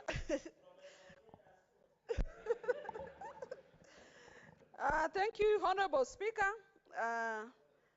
This is a request for statement on the proposed expansion of Kabunde Airstrip in Homa Bay County and the proposed compensation of affected landowners. Honorable Speaker, I rise pursuant to Standing Order 53-1 to seek a statement from the Standing Committee on Land, Environment and Natural Resources regarding compensation of persons whose land is proposed for the expansion of the Kabunde Airstrip in Homa Bay County. Honorable Speaker, in the statement, the committee should provide a list of all residents whose land is proposed for the expansion of the Kabunde Airstrip by the Kenya Airports Authority, including the respective land registration numbers and the approved amounts to be paid for the land and properties not limited to houses, Honorable Speaker, because on land there are various properties. 2, in the statement, the committee should explain the inordinate delay in the compensation and state when they will be compensated. And 3, Honorable Speaker, the committee should state when the proposed expansion of works of the Kabunde Airstrip begins, when it will commence, and indicate how long it will take. Thank you, Honorable Speaker. Senator Beatrice Ogola. Next statement by Senator Esther Kenyuri. After this, let's combine both of them.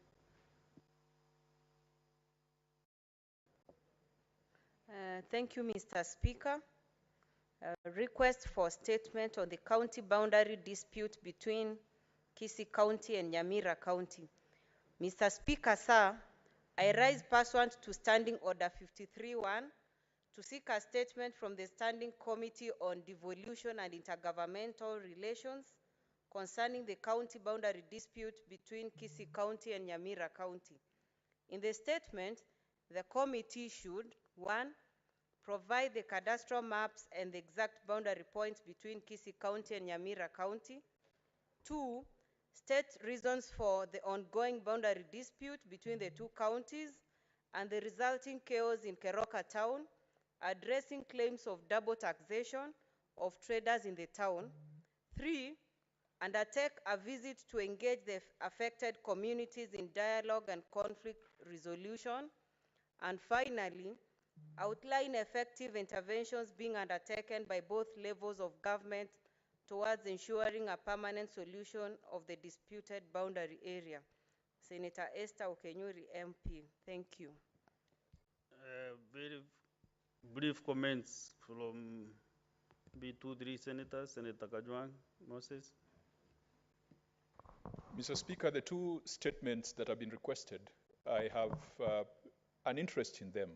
Starting with the statement from Senator Esther, I am the sponsor of the county boundaries bill that is before the House. I've asked the clerk to circulate the bill and the report of the departmental committee that considered it, so that if possible tomorrow, this House can debate that bill and pass it, because that is a solution to the boundary disputes we have in this republic. The Constitution requires that a boundaries commission be established to review county boundaries whenever a dispute arises. Mr. Speaker, disputes have arisen not just between Kisii and the other county that she's mentioned.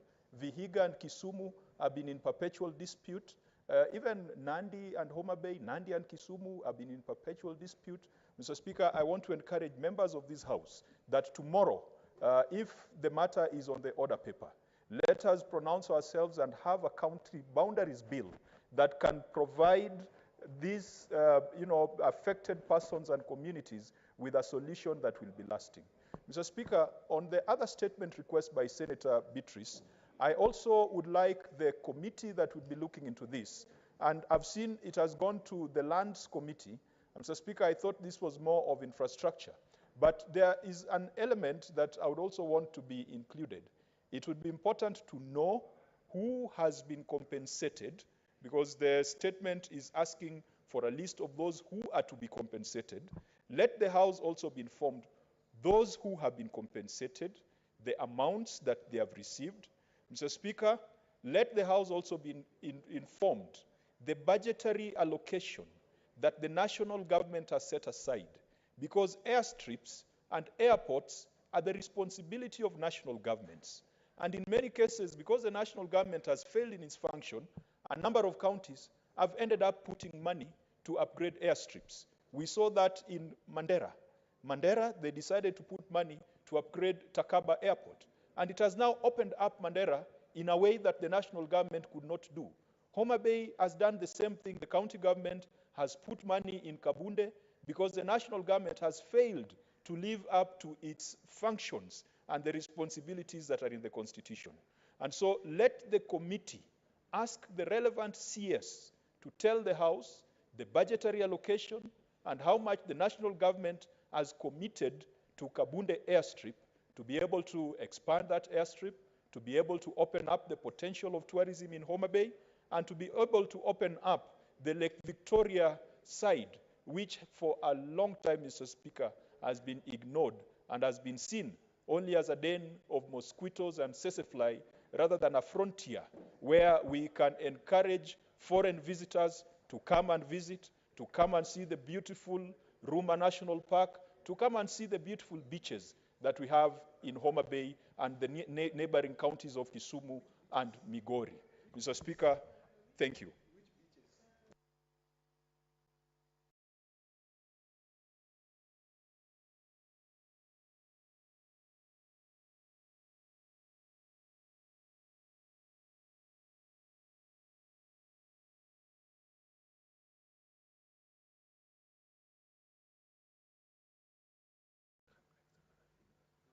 Senator William Cheptumo, kindly use 2 minutes only, kindly.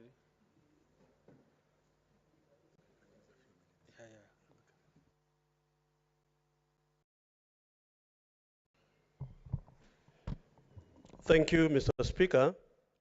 Mr. Speaker, I rise to support the statement by Senator Beatrice Ogola on the expansion of the Kabunde airstrip. Mr. Speaker, This is a very important statement. My county, Mr. Speaker, Baringo, we don't have an airstrip that is functional at the moment. We have one airstrip, the Gabarnet airstrip. Mr. Speaker, if some resources is put to that airstrip, Mr. Speaker, by expanding the same, then we can have flights to Baringo directly from Nairobi or even through Kabarnet, then Eldoret to Lodwar and so on. Mr. Speaker, the air transport is a very, very fast and very important for us to even succeed in doing business and so on. Baringo, Mr. Speaker, is a very potential area on tourism.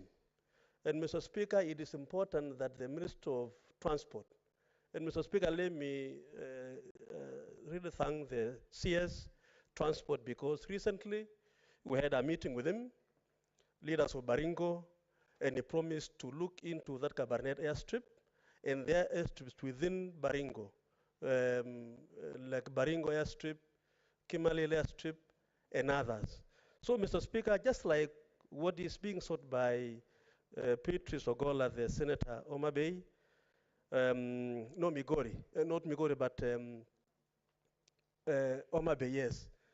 I want to really request the ministry to ensure that at least almost in every county where it has the potential to utilize airports, like in Baringo, Mr. Speaker, it is very, very important. Mr. Speaker, I want to also say that in this country, if you look at the Eldoret International Airport, Mr. Speaker, that is a very, very important strategic airport in this country.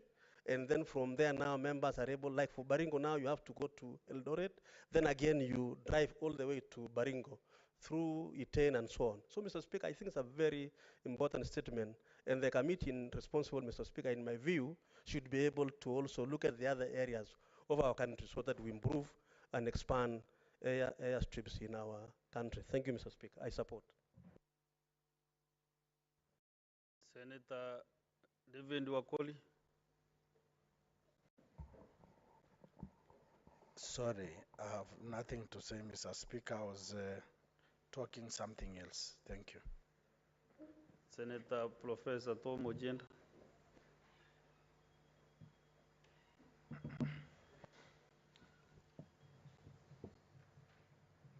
Thank you, Mr. Speaker, sir. Mr. Speaker, sir, let me contribute to the question, the twin issues, Speaker, one of land compensation for Kabunde Airport and other airports under expansion. Specific, I know, Mr. Speaker, sir, that Kisumu Airport is one of the classes of airports that require expansion for purposes of trade. I join the issue, Mr. Speaker, sir, with the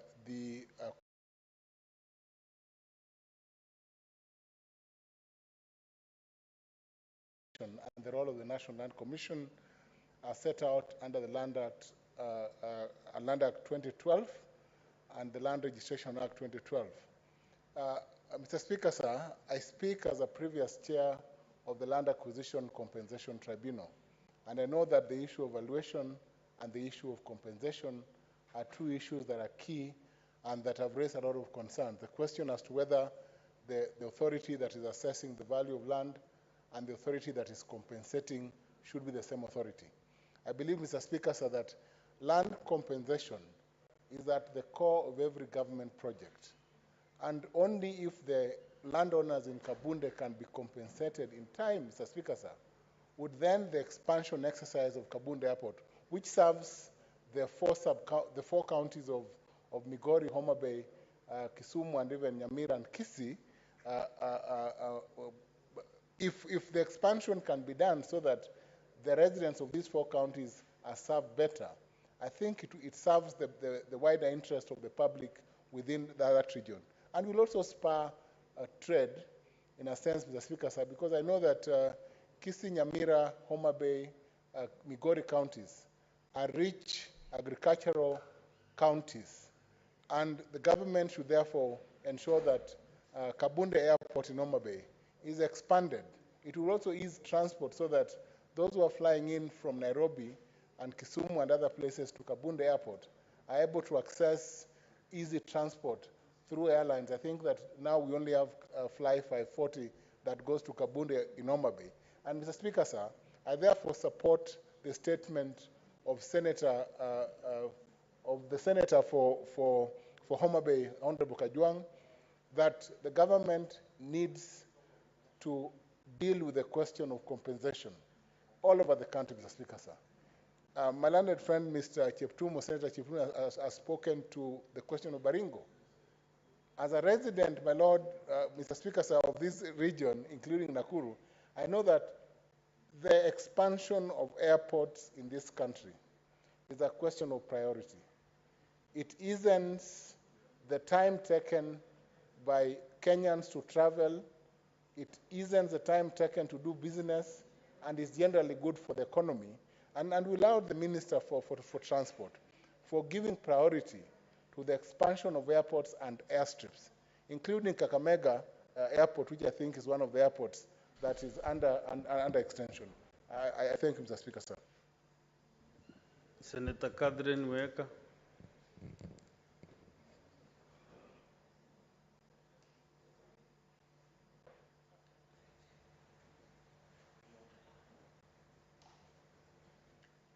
Thank you, Mr. Speaker, for giving me an opportunity to contribute to this, to the statement by Senator Beatrice Ogola on the issue of the compensation of those who gave their land for the building of the airstrip. Mr. Speaker, infrastructure development is a vital enabler for the growth of any economy.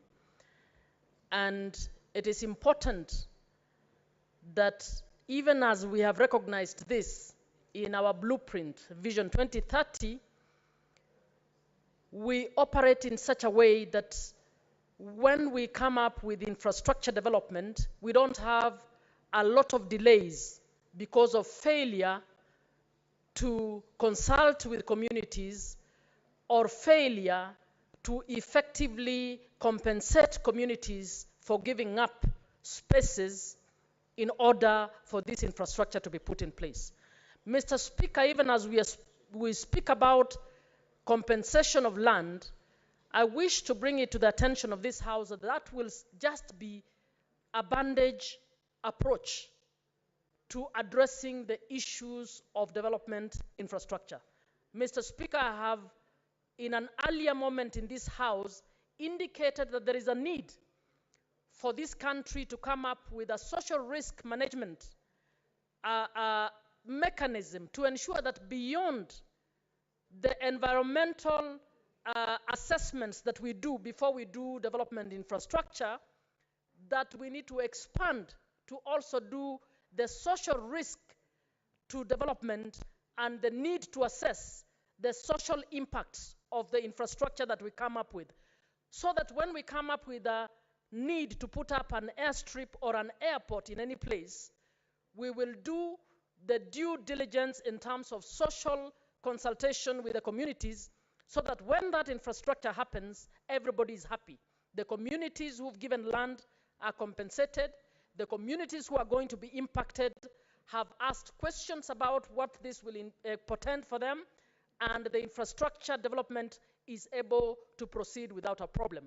Mr. Speaker, as we do so, we need to also take it serious so that this does not come by way of just petition.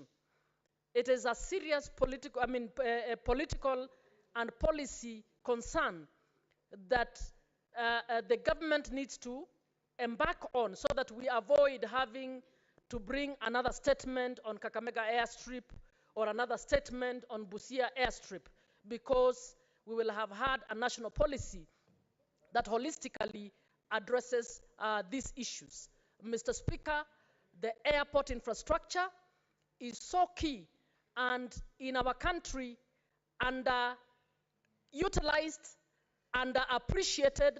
For instance, we have Kisumu Airport and Eldoret airports, which, if they had routes to Europe directly for horticulture, you would enable the Western Kenya region which is also a strong agricultural region, to actually have trade. And that trade will strengthen the economy, and that economy will take on jobs, and we will achieve what all of us want to achieve.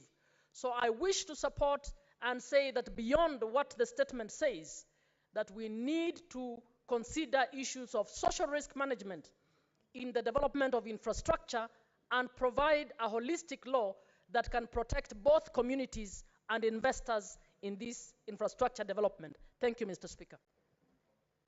Next is Senator Kiomtata.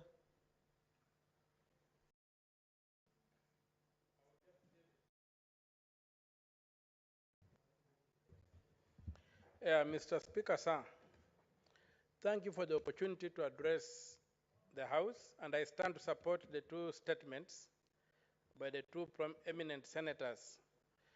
On air travel, it cannot be overstated that the country is long overdue. And I think, given the nature of land in this country, we would require that each county at this stage should be able to set aside at least 200 to 300 acres for the development not just of an airstrip, but an airport. Because going forward, time is of essence, and air transport is one way that you claw back on the limitations that time imposes on the physical body. So I would be urging that in supporting the statement on the airstrip, that we should aim higher and ensure that every county has an airport, not just an airstrip, so that we can carry slightly bigger planes that can be integrated in the CIDPs of those counties in terms of transporting goods and produce. And as Senator Catherine has said, even for export to the international market. As regards disputes boundary disputes between counties, there are many, and they need to be addressed urgently. Right now, we also have a dispute between Siaya and Busia County over the Yala Swamp that needs to be addressed. We have disputes all over. I'm even involved in litigation involving 3 counties, that's Taita Taveta, Kwale, and Makueni, over where the boundaries lie.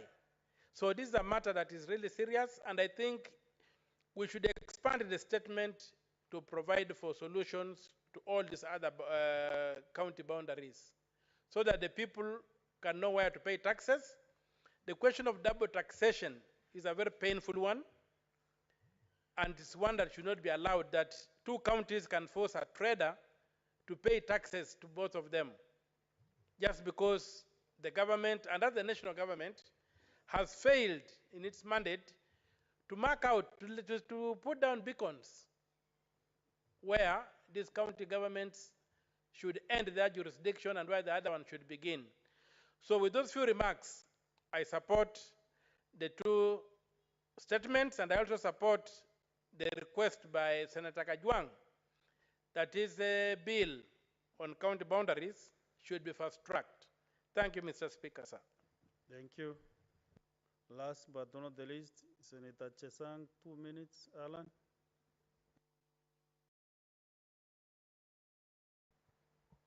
Thank you, Mr. Speaker, for giving me this opportunity to also make my contribution. I rise to support Senator Beatrice's statement on expansion of airstrips. And Mr. Speaker, sir, I think it will be a bit unfair for my learned friend, Senator Tom Ojenda, to stand before the House and talk about expansion of Kisumu International Airport, whereas we have other counties with actually not even, we don't have airstrips. Mr. Speaker, sir, as we speak, the only flight that flies to Kitale, Trans Nzoia, Safari Link, has actually opted to stop their flights from 9th June. This is because the airstrip is small.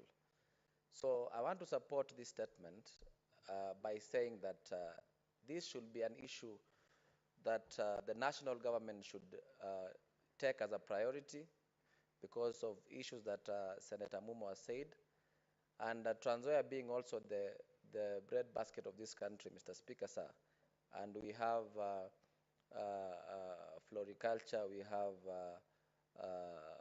people planting different types of crops. Mr. Speaker, sir, the government, the national government should take priority with, to expand airstrips such as Trans Nzoia airstrip, Senator has talked about the Baringo airstrip, and the small airstrips that are there in this country, not concentrating on international airports like Kisumu airports. I thank you, Mr. Speaker, and I rise to support this statement. Thank you very much.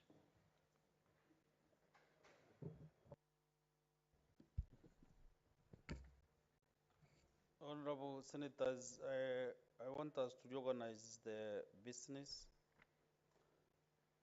The business appearing as under number 8 is defunct Now we go to under number 9 and 10. We handle them simultaneously in the committee of the whole. Order number 9, Committee of the Whole on the Equalization Fund Appropriation Bill, Senate Bills number 3 of 2023. Order number 10, Committee of the Whole on the County Vocational Education and Training Bill, Senate Bills number 3 of 2022.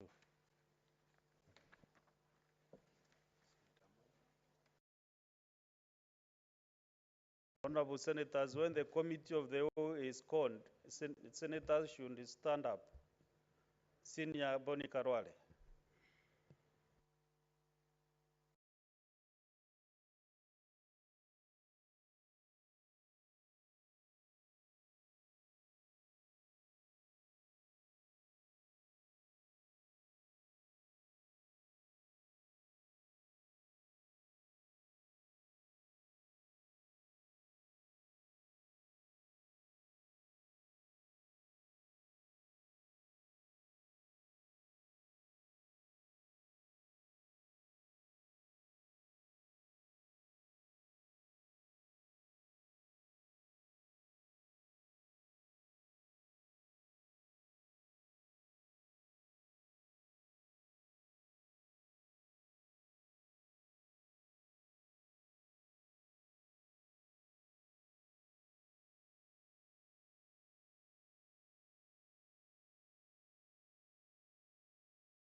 Honorable, we are in the Committee of the Whole for the Equalization Fund Appropriation Bills, Senate Bills number 3 of 2023.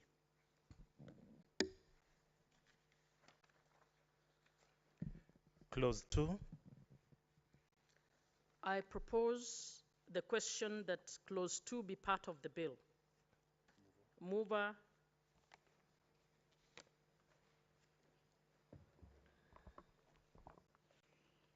Thank you, Chair. As indicated in the order paper in reference to Clause 2, which seeks to delete the words 13,893,000,000 791,604, appearing immediately after the words Kenya shilling and substituting therefore the words 10 billion, 330 million, 317,433. The reason is, Madam Chair, because when we table this bill first, and as a committee, the outstanding balance for equalization fund was amounting to 13 billion. The total sum is actually 52 billion. When I moved this bill, I clearly explained and indicated what was approved was 26 billion. And out of the 26 billion, only 12 billion had been remitted.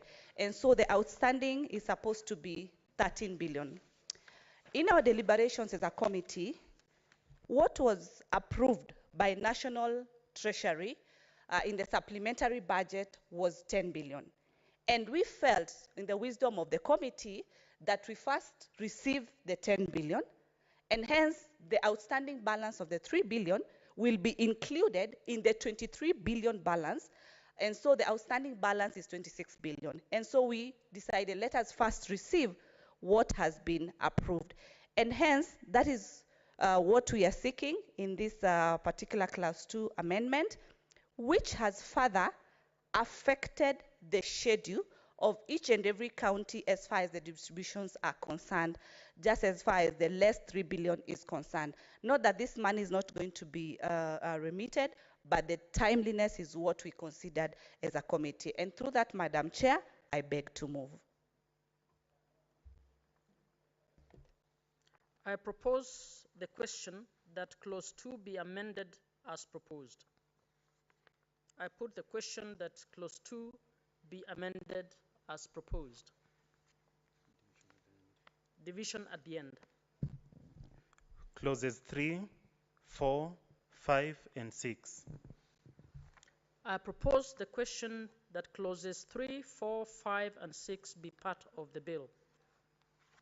I put the question that Clauses 3, 4, 5, and 6 be part of the bill. Division at the end.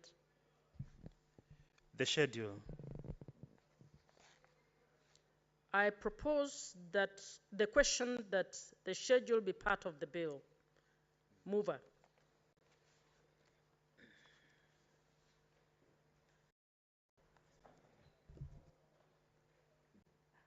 Madam Chair, pursuant to Standing Order 153, I beg to move that the Committee of the Whole do report progress on its consideration of the Equalization Fund Appropriation Bill, Senate number 3, 2023, and seeks leave to sit again tomorrow.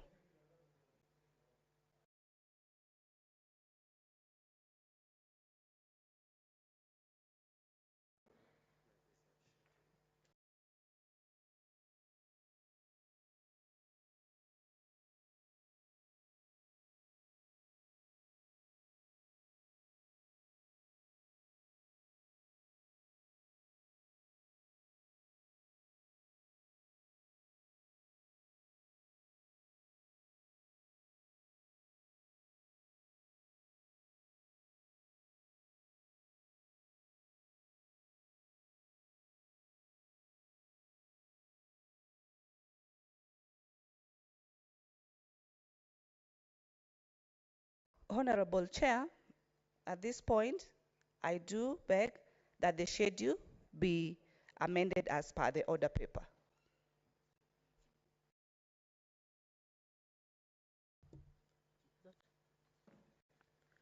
I propose the question that the schedule be amended as proposed.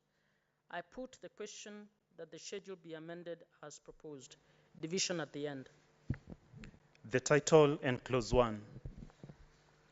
I propose the question that the title and Clause 1 be part of the bill. I put the question that the title and Clause 1 be part of the bill. Division at the end.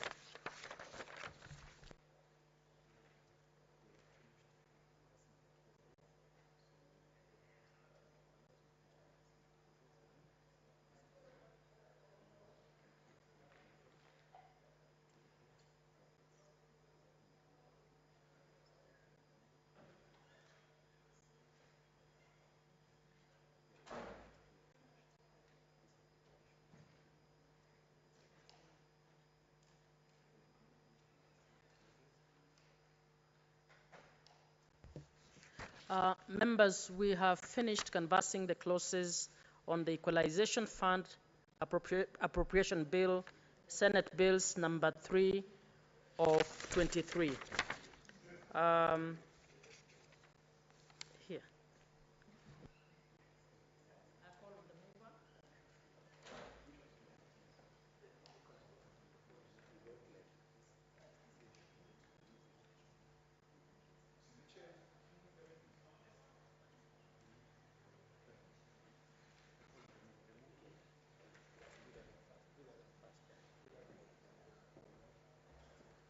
I call on the mover.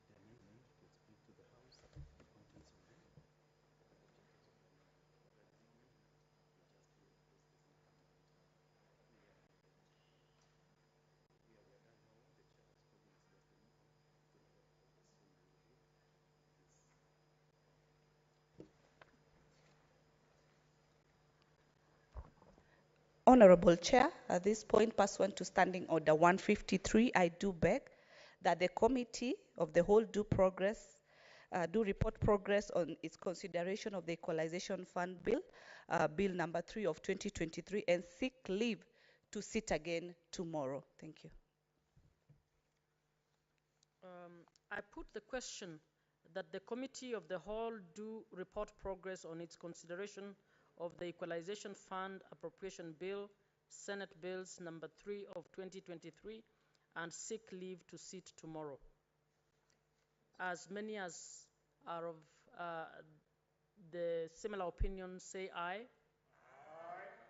Aye. As many as are of a contrary opinion say nay. The ayes have it.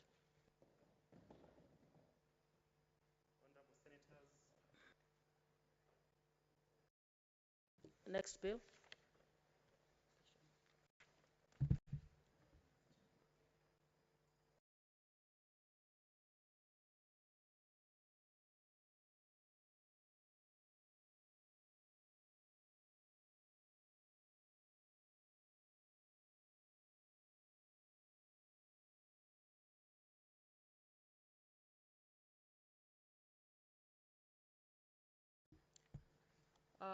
Honorable members, we are now in the Committee of the Whole for the County Vocational Education and Training Bill, Senate Bills number 3 of 2022. Clause 3. I propose the question that Clause 3 be part of the bill. I put the question that Clause 3 be part of the bill. Division at the end. Clause 4. I propose the question that Clause 4 be part of the bill.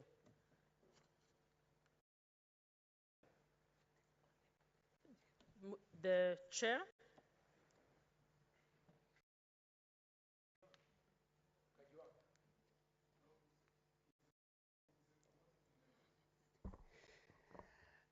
Honorable Chairperson, I beg to move that Clause 4 be amended as proposed in the order paper. I propose the question that Clause 4 be amended as proposed. I put the question that Clause 4 be amended as proposed. Division at the end. Clause 5.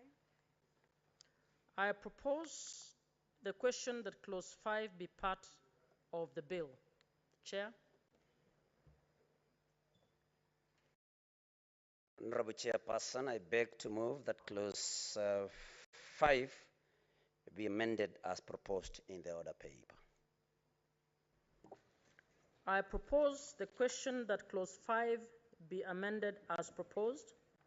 I put the question that Clause 5 be amended as proposed. Division at the end.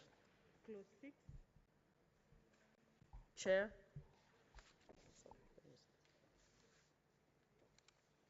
Honorable Chairperson, I beg to move that clause 6 be amended as proposed in the order paper. I propose the question that clause 6 be amended as proposed.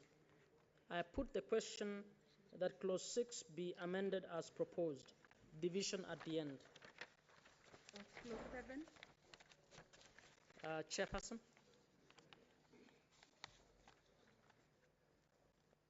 Honorable Chairperson, I beg to move that clause 7 be amended as proposed in the order paper.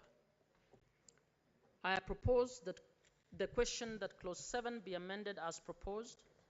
I put the question that clause 7 be amended as proposed. Division at the end. Clause 8, an amendment to heading of part 2.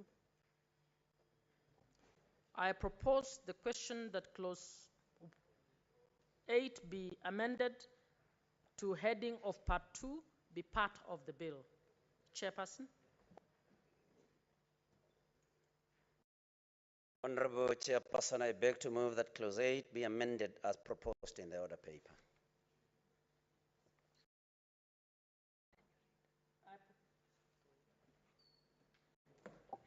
I propose the question that clause 8 and amendment to heading of part 2 be amended as proposed. I put the question that clause 8 and amendment to heading of part 2 be amended as proposed.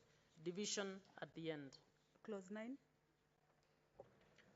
I propose the question that clause 9 be part of the bill. Chairperson. Honorable Chairperson, I beg to move that clause 9 be amended as proposed in the order paper. I propose the question that clause 9 be amended as proposed. I put the question that clause 9 be amended as proposed. Division at the end. Clause 10. I propose the question that clause 10 be part of the bill. Chair. Honorable Chairperson, I beg to move that clause 10 be amended as proposed in the order paper. I propose the question that clause 10 be amended as proposed. I put the question that clause 10 be amended as proposed. Division at the end. Clause 11. I propose the question that clause 11 be part of the bill. Chairperson.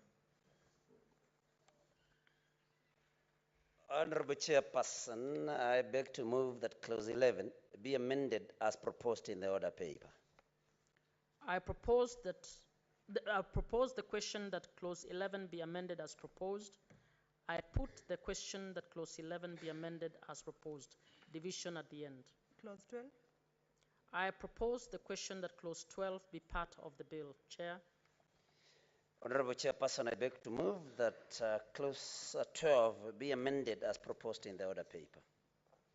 I propose the question that clause 12 be amended as proposed. I put the question that clause 12 be amended as proposed. Division at the end. Clause 13. I propose the question that clause 13 be part of the bill. Chairperson. Honorable Chairperson, I beg to move that clause 13 be amended as proposed in the order paper. I propose the question that clause 13 be amended as proposed. I put the question that clause 13 be amended as proposed. Division at the end. Clause 14. I propose the question that clause 14 be part of the bill. Chairperson. Honorable Chairperson, I beg to move that clause 14 be amended as proposed in the order paper. I propose the question that clause 14 be amended as proposed. I put the question that clause 14 be amended as proposed. Division at the end. Clause 15. I propose the question that clause 15 be part of the bill. Chairperson. Honorable Chairperson, I beg to move that clause 15 be amended as proposed in the order paper. I propose the question that clause 15 be amended as proposed. I put the question that clause 15 be amended as proposed. Division at the end. Clause 16. I propose the question that clause 16 be part of the bill. Chairperson. Honorable Chairperson, I beg to move that clause 16 be amended as proposed in the order paper. I propose the question that clause 16 be amended as proposed. I put the question that clause 16 be amended as proposed. Division at the end. Clause 17. I propose the question that clause 17 be part of the bill. Chairperson. Honorable Chairperson, I beg to move that that clause 17 be amended as proposed in the order paper. I propose the question that clause 17 be amended as proposed. I put the question that clause 17 be amended as proposed. Division at the end. Clause 18. I propose the question that clause 18 be part of the bill. Chairperson. Honorable Chairperson, I beg to move that clause 18 be amended as proposed in the order paper. I propose the question that clause 18 be amended as proposed. I put the question that clause 18 be amended as proposed. Division at the end. Clause 19. I propose the question that clause 19 be part of the bill. I put the question that clause 19 be part of the bill. Division at the end. Clause 20 in relation to the heading of part 3. I propose the question that clause 20 in relation to the heading of part 3 be part of the bill. Chairperson. Honorable Chairperson, I beg to move that clause 20 be amended as proposed in the order paper.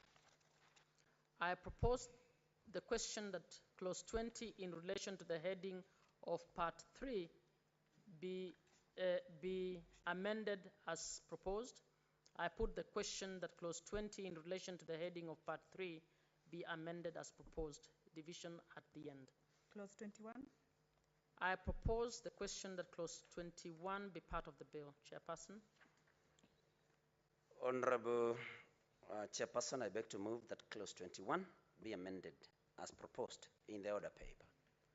I propose the question that clause 21 be amended as proposed.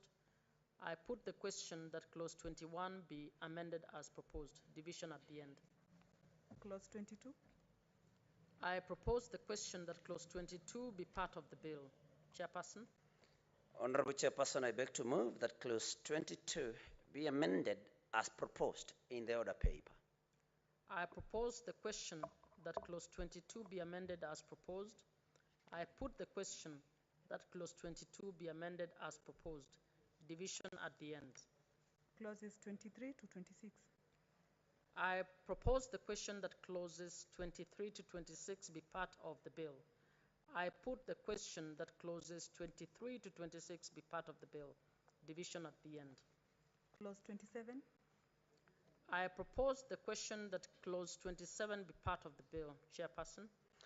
Honorable Chairperson, I beg to move that clause 27 be amended as proposed in the order paper. I propose the question that clause 27 be amended as proposed. I put the question that clause 27 be amended as proposed. Division at the end. Clause 28. I propose the question that clause 28 be part of the bill. Chairperson. Honorable Chairperson, I beg to move that clause 28 be amended as proposed in the order paper. I propose the question that clause 28 be amended as proposed. I put the question that clause 28 be amended as proposed. Division at the end. Clause 29. I propose the question that clause 29 be part of the bill. Chairperson. Honorable Chairperson, I beg to move that clause 29 be amended as proposed in the order paper. I propose the question that clause 29 be amended as proposed. I put the question that clause 29 be amended as proposed.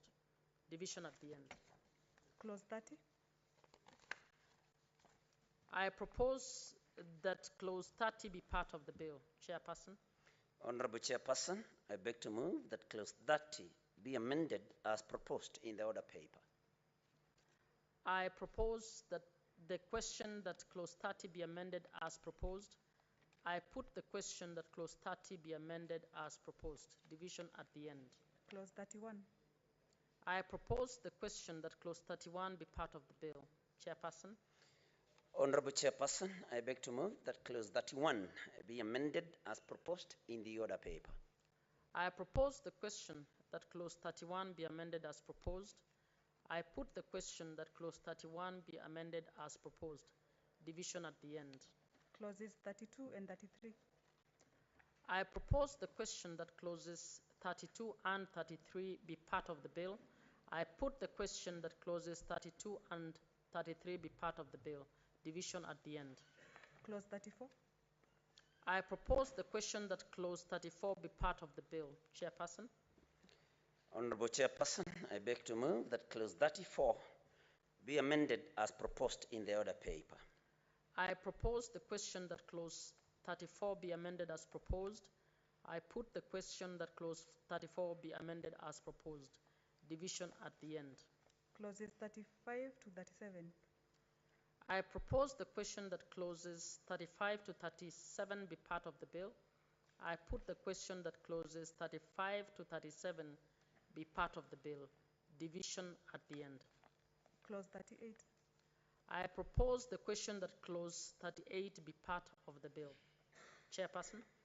Honorable Chairperson, I beg to move that clause 38 be amended as proposed in the order paper. I propose the question that clause 38 be amended as proposed. I put the question that clause 38 be amended as proposed. Division at the end. Clause 2. I propose the question that clause 2 be part of the bill. Chairperson. Honorable Chairperson, I beg to move that clause 2 be amended as proposed in the order paper. I propose the question that clause 2 be amended as proposed. I put the question that clause 2 be amended as proposed. Division at the end. The title. I propose the question that the title be part of the bill. I put the question that the title be part of the bill. Division at the end. Clause 1. I propose the question that clause 1 be part of the bill. Chairperson. Honorable Chairperson, I beg to move that clause 1 be amended as proposed in the order paper. I propose the question that clause 1 be amended as proposed. I put the question that clause 1 be amended as proposed. Division at the end.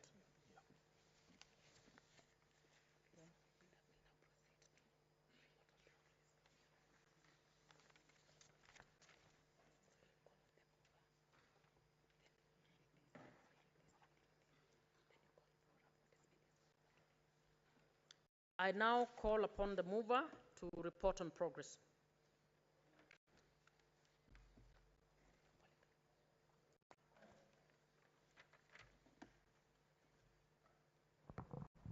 Honorable Chairperson, pursuant to Standing Order 153, I beg to move that the Committee of the Whole do report progress on its consideration of the County Vocational Education and Training Bill, Senate Bill number 3 of 2022, and seek leave to sit again tomorrow. I put the question that the Committee of the Whole do report progress on its consideration of the County Vocational Education and Training Bill, Senate Bills number 3 of 2022, and seek leave to sit again tomorrow. Will as many as are of the similar opinion say aye? Aye. Will as many as are of contrary opinion say nay? The ayes have it.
Chair.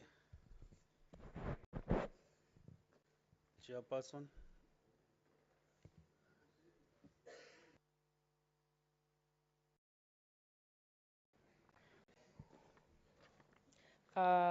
Honorable Speaker, I beg to report that the Committee of the Whole has considered the Equalization Fund Appropriation Senate Bills number 3 of 2023 and seeks leave to sit again tomorrow.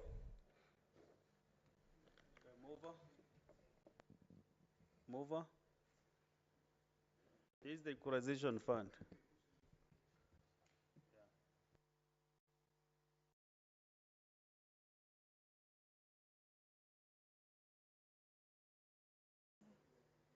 Thank you. Honorable Speaker, I beg to move that the Committee of the Whole has considered the Equalization Fund Appropriation Bill, Senate number 3, 2023, and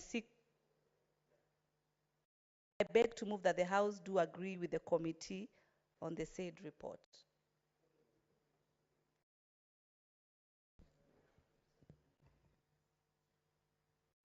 Who is seconding the motion? Mover. Majority Whip.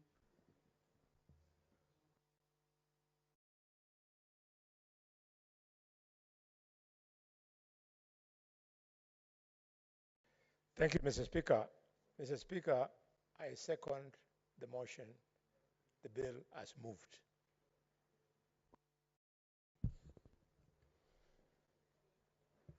I propose the question that the House do agree with the committee in the same report. I put the question that the House do agree with the committee in the same report. As many as those of the similar opinion say aye. Aye. As those of the contrary opinion say nay. The ayes have it.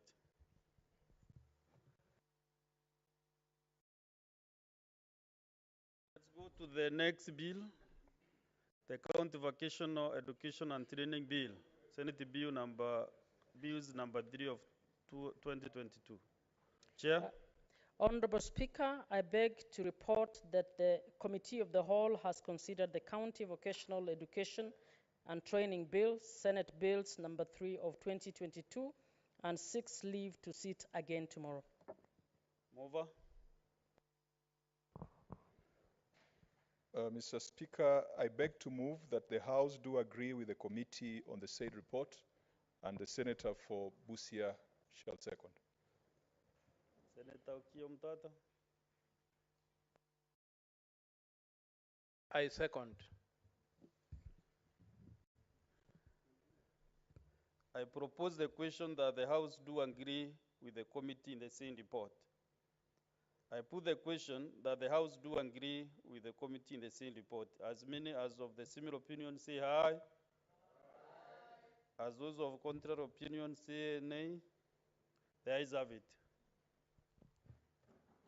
Next order.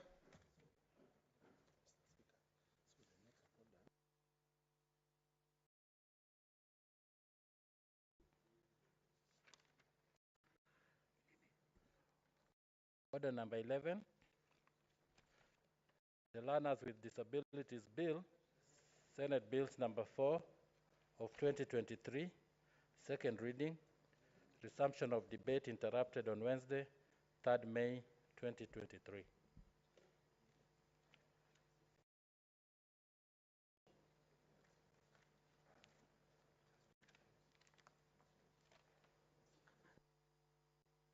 Honorable Senators, the business under order number 11 is defunct.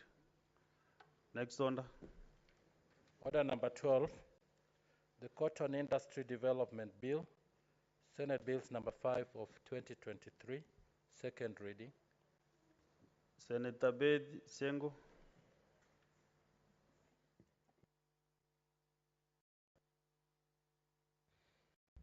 Thank you, Mr. Speaker, sir. I rise to move the bill on cotton. And the object of this bill is to provide for policy and institutional framework within which cotton industry operates by establishing cotton Development Board of Kenya. Sorry, Senator Sengo. Maybe get close to the table for some guidance.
Now it seems I'll change the title, Madam Speaker. Proceed. Thank you, Madam Speaker. I raise to move the Cotton Industry Development Bill, Senate Bill number 5 of 2023. And Madam Speaker, to be read for the second time. Madam Speaker, let me give the object of the bill. The object of this bill is to provide for policy and institutional framework within which cotton industry operates by establishing Cotton Development Board. Madam Speaker, when I was growing up, cotton was being grown in this country, and cotton was one of the major foreign exchange earner. And so many communities in Kenya used cotton to earn a living. But the collapse of the cotton brought a lot of massive losses to the government and to the farmers. Lack of a cotton development board has led to so many challenges of cotton industry. Cotton has been classified as a food. It has been classified with cowpeas, sukuma wiki, dania, and clumped together under the management of AFA. And this has made it very difficult to manage and to regulate cotton industry. Madam Speaker, there is genuine need for a strong and robust policy and institutional foundation to support and guide the multitude of activities, operations, interactions within the industry with the aim of strengthening agricultural economy for the various counties across the country. Looking at cotton industry, Madam Speaker, there are about 6 regions that can grow cotton, and were growing cotton before.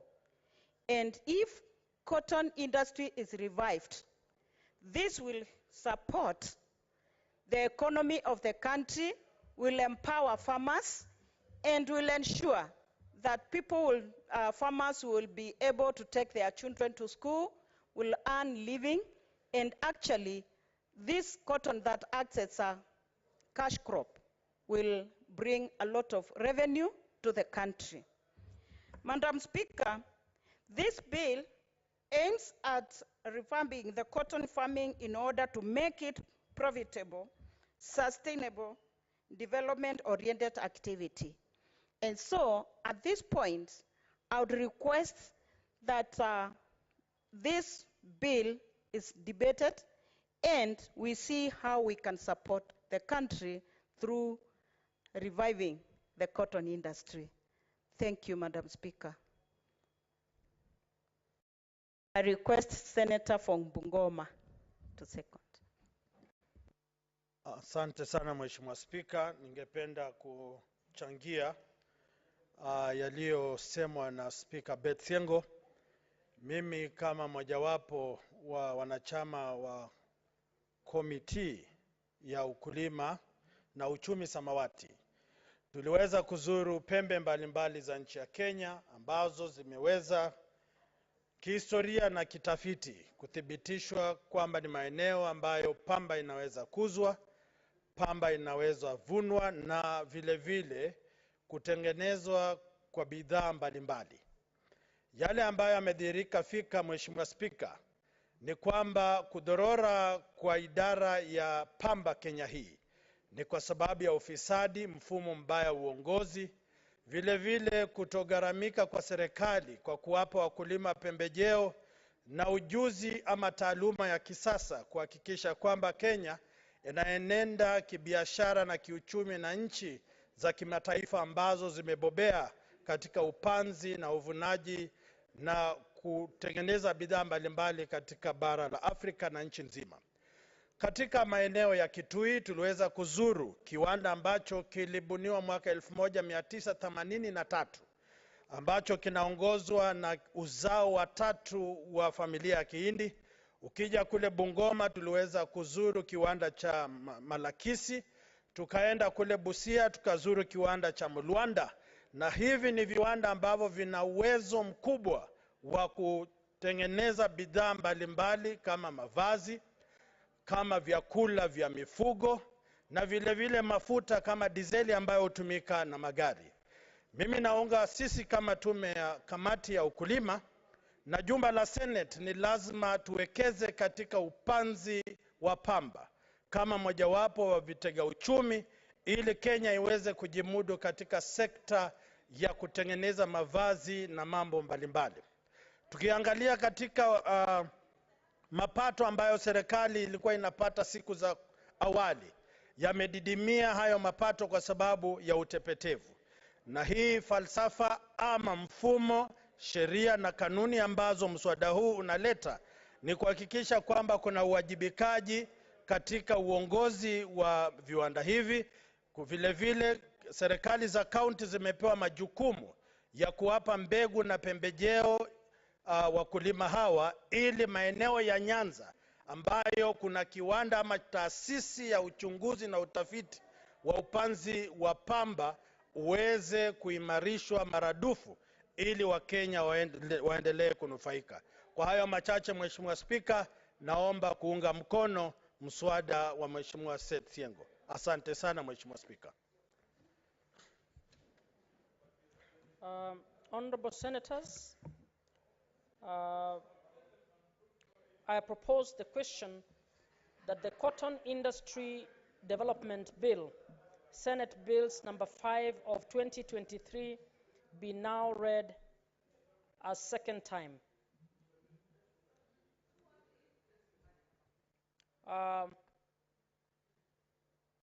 I now call upon senators to contribute.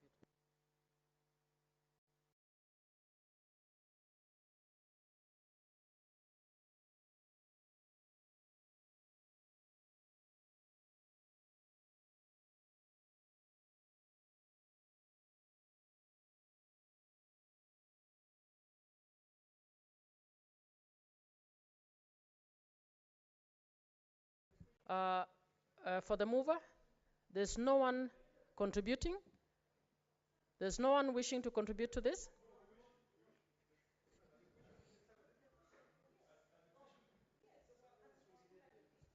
Okay, settle down, senators, quickly. Senator Kajwang' Moses.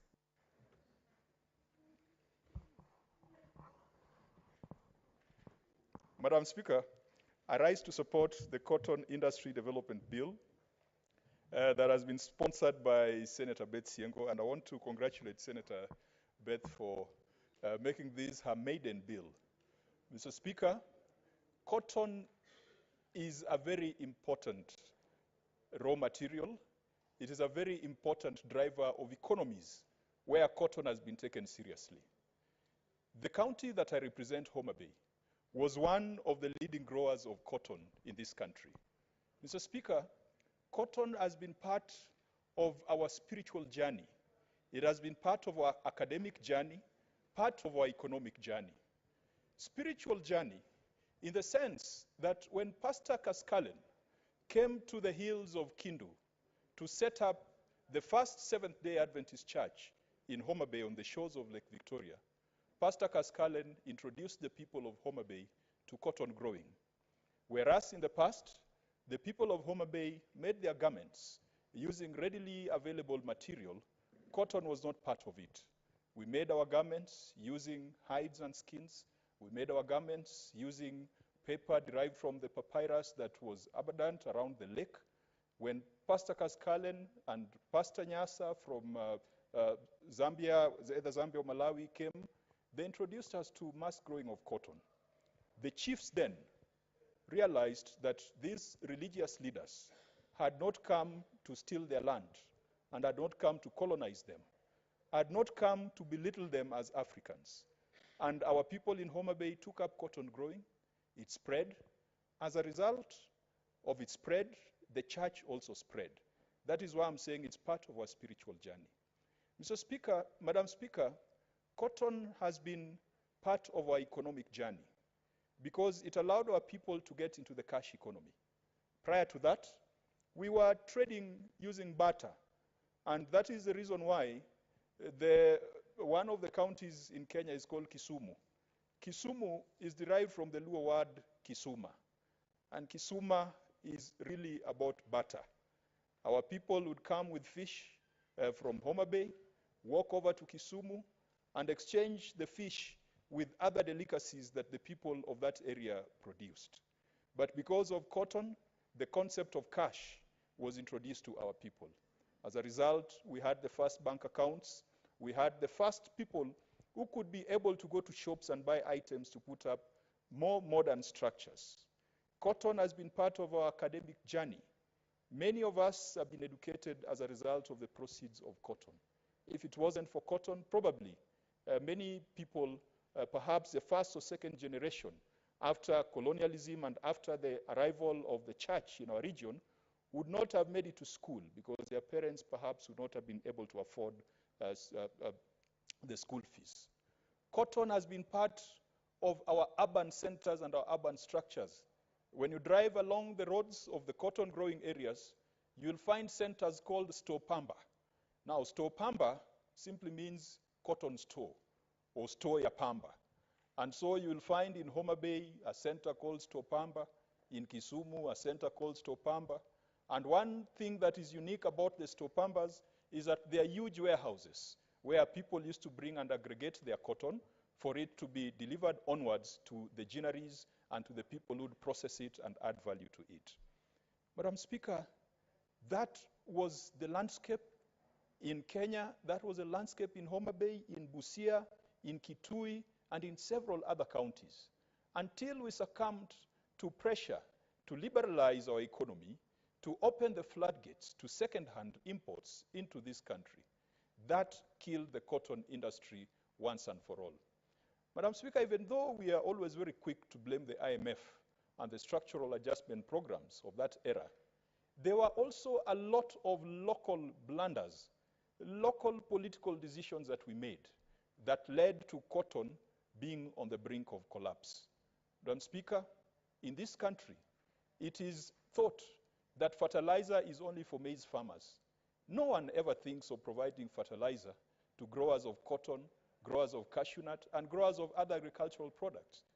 Everyone thinks that the farmers in Rift Valley, the North Rift, and Trans-Nzoia, Kitale, and those areas should be given seed, should be given fertilizer. No one ever imagines that to the fish farmer, the person with a fish pond or with a fish cage, to them fertilizer is equivalent to fish feed. No one is giving them fish feed. No one is giving our poultry farmers free feed or subsidized feed the same way we are doing to maize farmers. I'm making this narration to reflect that the cotton farmers were completely ignored and disregarded by the government of the day. A lot of focus was on maize farmers in Kitale, in Rift Valley. When it came to cotton farmers, they were left on their own. As a result, cotton became untenable because the variety of cotton that we had required to be sprayed several times. The farms needed to be weeded several times. And Madam Speaker, an interesting story that my father told me before he passed on, he told me that the families of the days back, because of polygamy, families had a huge labor force. When the children were deployed to the cotton farms, they could cover acres upon acres in a day in terms of weeding, or in terms of spraying, or in terms of picking the cotton. And when you're harvesting cotton, Madam Speaker, for those who have not had that experience, if you harvest 1 acre of cotton, by the time it reaches evening, when you look back, it is a field that is white. Because when cotton is ready for harvest, the balls keep bursting and the white is exposed. So you cannot say that you harvest 1 acre and move on to the next acre. You have to keep repeating it. Madam Speaker, family sizes have reduced, and as a result, you don't have that labor to sustain the activities that are required in cotton farms. The solution has come in the way of BT cotton. Madam Speaker, there has been a conversation around genetically modified organisms, or GMO, in this country. But a decision was made that let us start with BT cotton. And Madam Speaker, I support BT cotton as long as we have gone through the necessary precautions that are required under the biosafety and other laws in this country. Because BT cotton reduces the amount of work required to tend to the cotton crop. It reduces the number of times you need to spray your cotton crop. It is more hardy, and BT simply means it is injected with something that makes it more resistant to pests. Madam Speaker, as we discuss the Cotton Industry Development Bill, let us look at other aspects of ensuring that our farmers have got the right kind of seed, be it BT cotton or anything that scientists can find to be better than what we traditionally used to have. Because we cannot afford labor, because we stopped being polygamous, we stopped having many children, and in the olden days it is children and wives and husbands who used to provide labor to the farms. So BT cotton and other improved varieties, as long as they are safe for human consumption, should be promoted. Madam Speaker, the Cotton Lint Marketing Board, for a long time, was seen as a position to be given to persons who had been in the opposition, and for them to be contained and tamed.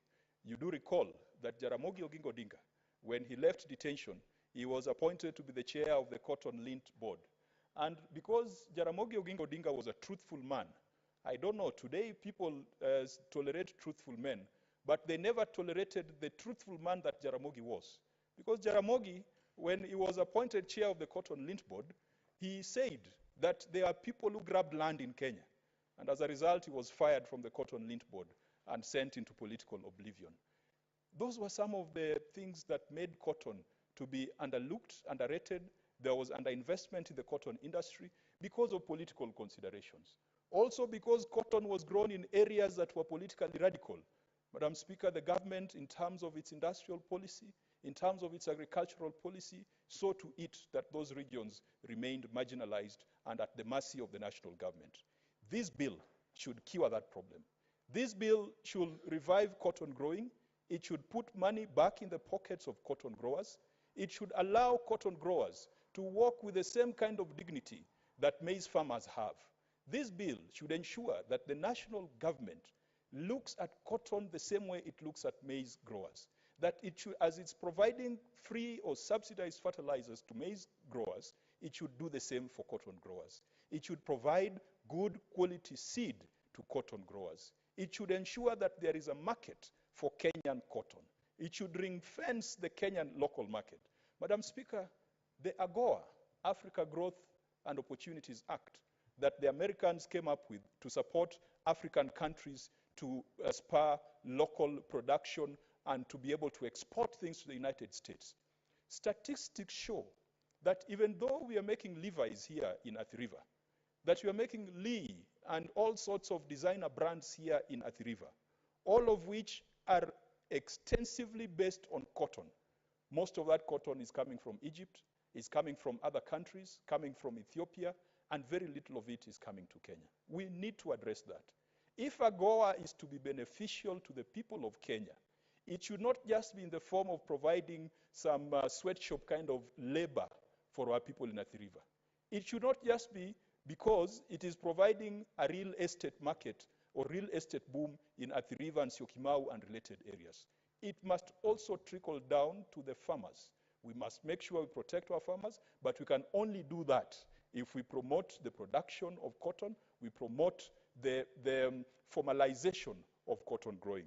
Madam Speaker, I also hope that this bill does not take us back to the Produce Marketing Board era. The Produce Marketing Board era, Madam Speaker, was a strategy that went alongside import substitution policies. And they've been discredited in many instances. Madam Speaker, that is the reason why, when Mwai Kibaki took over power, he came up with the strategy for revitalization of agriculture. And that led to the amalgamation of all the different boards that had been established.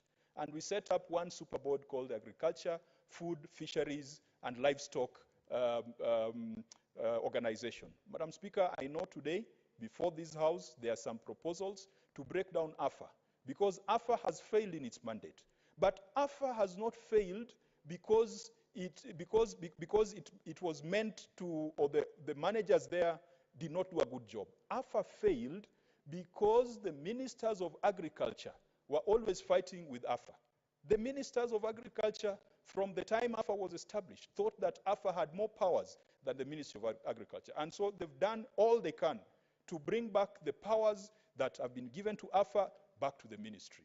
Madam Speaker, it's the same conversation we are hearing today, that someone can go to church and decide that the National Land Commission, which is a constitutional body, whose powers are derived from the Constitution, someone speaking in church because he has given a fat offering, can pronounce that he's taking away the power of NLC in certain areas and donating it back to the ministry. Madam Speaker, that is what happened to AFA, that the ministry and the mandarins in the national executive did not want AFA to succeed. As a result, we hived off fisheries. We are now hiving off livestock. We hived off tea. I think we have hived off crops, and now we're in the process of hiving off cotton. Let us make sure that if we are going to produce or come up with a cotton marketing board to be able to promote the products from this industry, that it is not another unnecessary duplication that is going to be a strain on the taxes and on the resources of this country. Madam Speaker, as I finish, this country, you do not need to raise taxes and increase taxes. All you need to do are two things: cut down on wastage, reduce the size of government, and then invest in productive sectors like the cotton industry, like the fishing industry, like the livestock industry. There will be so much money that even if people were paying a tax rate of 2%, there'll be enough to run the government.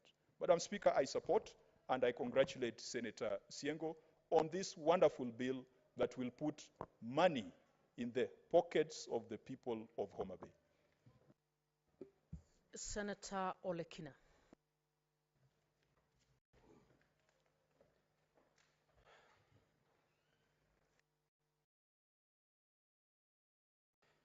Madam Speaker, thank you. First, let me begin by thanking the good Senator Shiango, for thinking about the diversification of our cash crops in this country. Madam Speaker, I've had a chance to go through the bill. Although I support the bill, I've got various reservations, and I've just had a chat with her on some of the things that she ought to change in the bill, which I will speak about here. Madam Speaker, first of all, let me just give a small brief history of this country when it comes to the issue of cotton growing. At one point, this country was producing quite a lot of cotton. In fact, when cotton was introduced, you'll find a lot of textile industries which are flourishing. In Uasin Gishu County, we have the Kenya Textile Industries located there. They are doing very well. At that time, we didn't have a lot of mitumbas. And I think by concentrating everything to Nairobi is what ended up killing the cotton industry in this country. If you go to our hospitals, before, our local hospitals, even if they were not devolved, people will go to Makueni, Machakos, Lamu, and get cottons that they can be able to use in hospitals. Our farming, or rather livestock industry, was benefiting a lot from cotton seeds, which gives energy and proteins to cows. Today, Madam Speaker, as a farmer, I import all my cotton feeds, or the seeds, from Uganda. I get it as a byproduct, which the factories in Uganda have already removed the oil. They've already taken out other minerals from the cotton to be able, first of all, to make oil. Number two, they have also created soaps. They have also taken that cotton to be able to make fabric, and they have sold it at higher prices. Here, we are getting the byproduct. But when we are getting this byproduct, it is also very, very expensive. So I think, Madam Speaker, these are the kind of bills or legislations that we have to bring to this House. One, the reason why I support this bill, although there are areas which I do not, and I'm going to talk about them, is that agriculture is devolved. And this House should be in the front line of passing legislation that promotes devolved functions. My biggest problem that I've had with this bill is the fact that the proposed board, which is going to be set up, is going to be headquartered here in Nairobi, a place where they do not even produce any cotton. Why are we not comfortable with county governments building themselves? Why are we so much into this issue of giving the national government all the powers?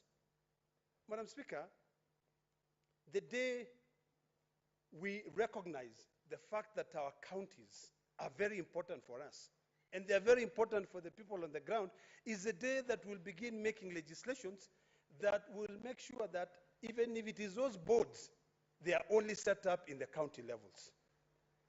If you look at the budget, Madam Speaker, and this year's budget is a very interesting budget, which all of us will cry, because the budget, I dare say, this year's budget is not even being drafted by the members of parliament of this country. It is a foreign budget, maybe drafted by the IMF and the World Bank because of the debts that we are in. But if we are to develop a budget and give our counties money, there's really no reason as to why we should set up a board for the Cotton Development Board, and you have it headquartered here, and you give the president the power to appoint the chairperson of that board. Why are we doing that? Madam Speaker, I want to persuade my dear sister to change that and deny this national government that power. The biggest problem we have is that we are yet to agree that we have moved away from the central government structure. We now have two arms of government. We have two levels of government. We have the national government and we have the county government. Give all the powers to the county governments. Don't deny this national government power. You are saying you have devolved agriculture, but the majority of the money is left here in Nairobi. You say you've devolved health, but the majority of the money is left here in Nairobi. Why are we lying to ourselves? I have a big problem, Madam Speaker, of drafting legislation using a colonial mind. Set up a board. Why are we over-legislating? I mean, it's completely ludicrous. What we need to do is to support our counties. Agriculture is devolved. If you look at the objects, a memorandum of this bill, at the last page it says, there's a big question that is asked. It says, statement on how bill concerns county governments. And it clearly says there, agriculture is a devolved function set out in paragraph 1 of part 2 of the 4th schedule of the Constitution. By facilitating the development of the cotton industry in the county, the bill seeks to ensure that cotton farmers have opportunities to enhance cotton farming and value addition to cotton products. Now tell me, if you put a headquarter here in Nairobi, how is a farmer in Narok going to benefit from that? How is a farmer in Makueni going to benefit from that? How is a farmer in Lamu, how is a farmer in Tana River going to benefit from that? Put the headquarters there in the cotton growing region. Who says that cotton cannot be grown in Narok? If cotton can be grown in Homa Bay and part of Siaya, I dare say that part of Narok County, the soil, if you look at this, if you analyze the soil, they can also grow cotton there. So let us promote our counties. You know, whatever is devolved, let us make legislation that supports counties. Now, others might come up with an argument and say that not every part of Kenya grows cotton. Make those parts of Kenya grow cotton. You know, Madam Speaker, I come from a school of thoughts where if you give me a stone, I'll boil that stone and I'll drink the soup. Because at least I'll have to make something out of it. We are in a time when we can use science. Why is it that whenever we travel to other countries, we are very happy to come and say, oh, I was in Italy, I was in Brazil. If you see the way they do agriculture, the way they promote their industries, you know, we're so happy to clap for those countries, but when we come back here, we just sit and we put everything to Nairobi. We give more power to the president. We give more power to the Minister of Agriculture. Then why don't we just say, to hell with this issue of devolution, and let's go back to the colonial period of a central government. Those are the things that I do not support, and I hope that my sister can be able to change that. Remove this issue of saying, headquarters of the board shall be Nairobi. In fact, what we should be saying, and this is why we now need to talk to our brothers in the National Assembly. Because even if our brothers in the National Assembly oversight national government, they come from our counties. They are the ones who are fighting for CDF, which is something which I do not completely believe in, because we have counties. The reason why our counties are not doing well is because instead of supporting devolution, we are busy, you know, taking away money from devolution.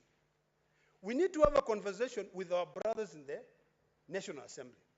And we tell them, when it comes to budget making process or the appropriation of the budget, what we need to do is to make sure we send more money to counties. If it is this county, Makueni, Tana River, you know, we've got the coastal region, we have about 5 counties, all of them, Kwale, Kilifi, Lamu, Taita Taveta, Tana River. If it is in central, Kiambu, Kirinyaga, Murang'a.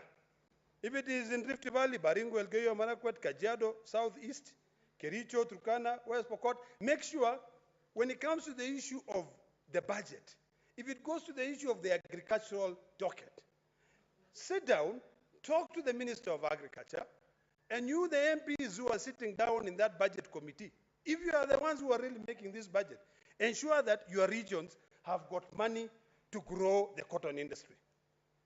Madam Speaker, it is a shame that now we are only producing 25,000 bales in this country. And the demand is over 200,000 bales.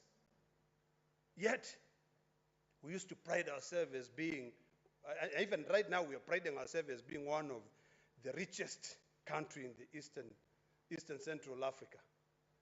We must practice what we preach.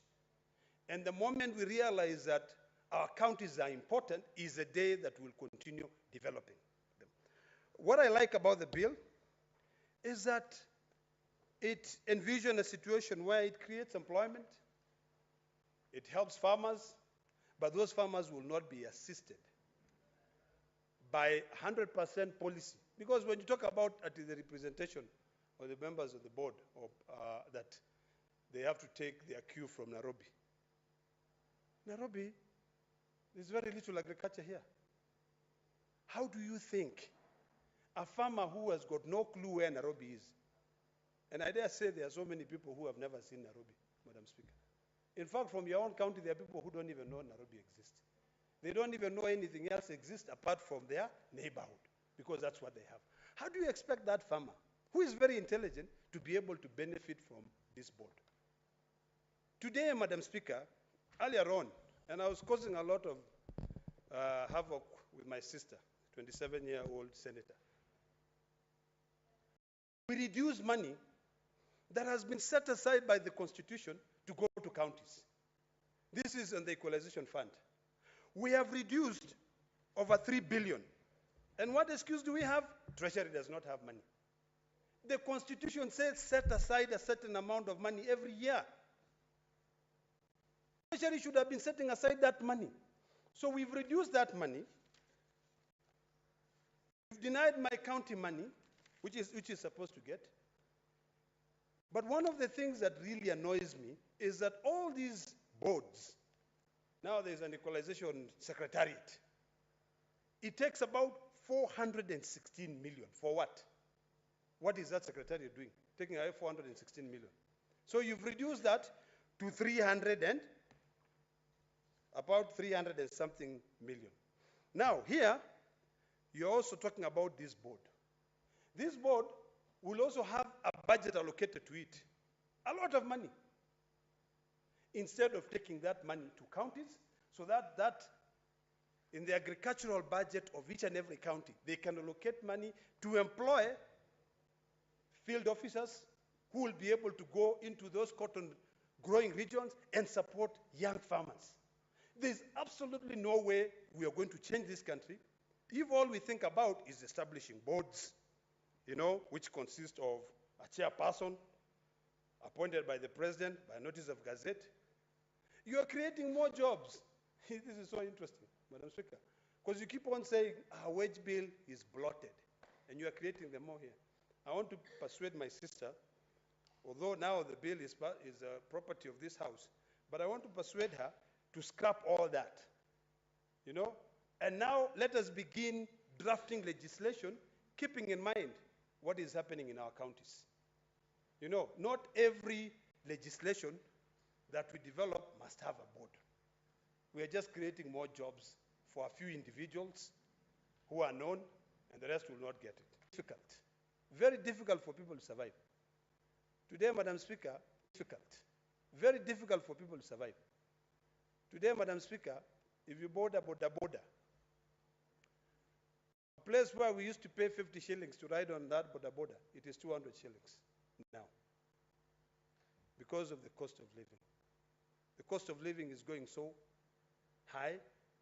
It is a time when government is supposed to spend more money but not overtax people. All these legislation that we are proposing here, that we want to pass, they will only become good on paper, because even the ministers will not have the powers to be able to cause them to be implemented. I want to request my brothers in the National Assembly to think twice before passing a finance bill, which we know it will affect farmers, and that finance bill, they don't even know what is in it, because they are not the ones who have drafted it. These are foreign things. It's about time that we take pride of who we are as a country. We learn to live within our means and do away with all this taxation. It is going to be so bad. Madam Speaker, it is like feeding a cow during a dry season with wet forage. You know what happens? The stomach swells, and for you to maintain that cow, you'll have to make a big hole in the tummy. This time around, since nobody is going to be there to help you make that big hole, it will just burst, and no one will be able to control what will happen in this country. Madam Speaker, I support. Senator Ogola. Thank you, Madam Speaker, for giving me the opportunity to contribute into Senator Beth Siengo's Cotton Industry Development Bill 2023. Madam Speaker, this bill excites me. When you look at the second schedule of counties, you'll see in the Nyanza region, Homa Bay, which is my county, is the first on that list. And that is not to say, Madam Speaker, that the other counties are not exciting to me. Madam Speaker, in my early years of growth, in my home, my grandfather and grandmother were great farmers of cotton. Ideally, a number of people went to school in those days because of cotton growing. And Madam Speaker, we all grew up at some point when we were from school working on the cotton farms. And it was exciting that our grandfather and grandmother would take us through the process. And it was exciting. I remember one of the previous speakers just narrated the challenge that we'd go through as we did harvesting.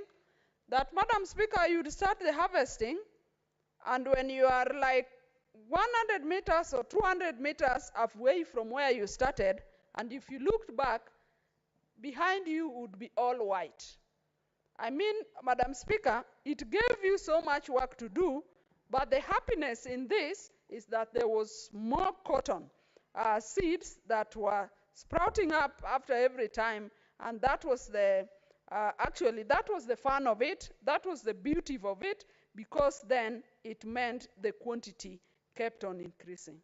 Madam Speaker, I'm very excited. In my region, Madam Speaker, there was a very outstanding industry called Kikomi. All school leavers would finish school and they would not sit at home the way they do today, because there was somewhere to start work where they would go, would be employed to work, and that was because of the thriving cotton industry then. But Madam Speaker, today, the place is gloomy. A number of our students in that region ideally have nowhere to turn to in terms of getting some casual work or work on contract as they wait to join other tertiary education.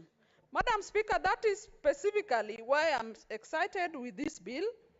And in Homa Bay County, where I come from, Madam Speaker, if cotton thrives, then the whole of the economy of that county thrives. And I can tell you, Madam Speaker, the excitement that my county members have, because Homa Bay is a cotton growing industry. If this bill will help to the promotion of cotton, then it means that in one way or the other, as a county of Homa Bay, we will have something that will be investing it and something that the farmers can smile about.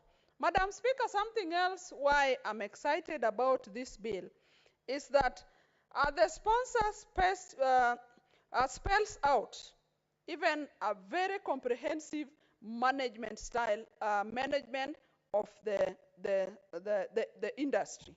That there shall be a board that will be created. And I'm excited, Madam Speaker, because in the board, the composition of the board, you can see that there will be representation of persons, of farmers themselves. If I'm not wrong, around 6 of them. And that to me is exciting because the board, this industry, the board will be managed by half of people who really are farmers of cotton and who really knows what they want in the board. Something else that excites me, Madam Speaker, in the board is that the Council of Governors is also represented in the board. Madam Speaker, this is critical because agriculture being devolved and because, Madam Speaker, this cotton will be grown in some county. And when you go further than that, Madam Speaker, you see the role of the county government is spelled out very clearly, the role of county governments. So it means, Madam Speaker, that in this board, there will be members primarily who are nominated by the Council of Governors who will be representing the county interest. And Madam Speaker, if you see some of the roles that are spelled out in the bill, you see that the one role of the county government will be to give financial support to the promotion of the development of the cotton industry. Madam Speaker, lack of finances is part of the reason why that industry has not been doing well. And so if this is spelled out and the roles that are given to the county government, then it means that this industry is going to thrive. Madam Speaker, another very outstanding role that the county governments will be doing is the offering of extension services in the cotton production. Madam Speaker, in agriculture, which is purely devolved, that is an area that has been crying out. And a number of our local people are crying because as the farmers, even when seeds are given, even when fertilizers are given, Madam Speaker, the farmers rarely have extension officers visiting them. And this means that the farmers lack the advice, the technical advice that would otherwise make them do better with their farm produce. But I find that, Madam Speaker, this the sponsor has spelled out in the bill. Another exciting role of the county government that is spelled out in the bill, Madam Speaker, is the promotion of organizations, of associations, of the farmers, of the cotton farmers. And Madam Speaker, this is critical because when you pull together, you network, that will make our farmers be able to access even credit facilities as groups. Because, Madam Speaker, you know the challenges that are there in accessing credit, especially when you do it individually. So, Madam Speaker, to me, this is also very exciting. Madam Speaker, another very important role that the bill spells out is that it will enable the farmers to do value addition because of the role, the intensive role that the bill gives the county governments. And the county governments, again, in their roles, Madam Speaker, I see one major role of monitoring of the farms. As they do extension services, they'll be monitoring the farms. They'll be able to see issues that affect farmers like pests and diseases that attack crops.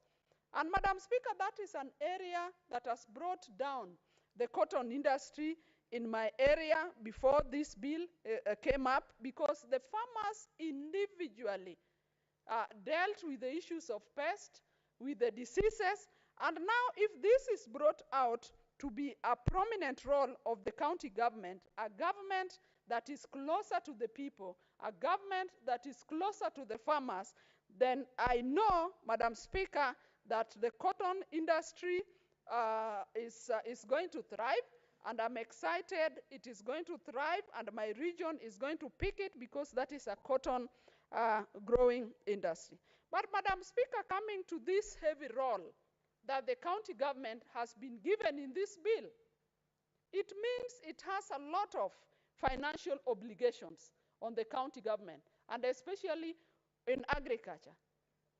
And not only limited to agriculture, Madam Speaker, because we know there are also other ministries that the county governments are overseeing, like health, like roads, and all those other ministries. But Madam Speaker, see the roles that are here. A number of it, like extension services, would require finances to facilitate. The extension officers will have to move to the fields and move to the fields regularly to monitor the different growth levels of even the cotton, or the different growth levels of the process of the cotton growing. And that brings me, Madam Speaker, to the pressure that the county governments have over finances. And Madam Speaker, if we are going to have county governments that are going to run for months, for 5 months, for 4 months, without disbursements from the national government, Madam Speaker, all this effort we are making, then it means we are going to be challenged. And that is why we say that, Madam Speaker, county governments are governments spelled out in the Constitution. And it is very clear they are distinct. They get their monies from Treasury just as the national government gets. So this Senate must ensure that disbursements to county governments are timely, as scheduled.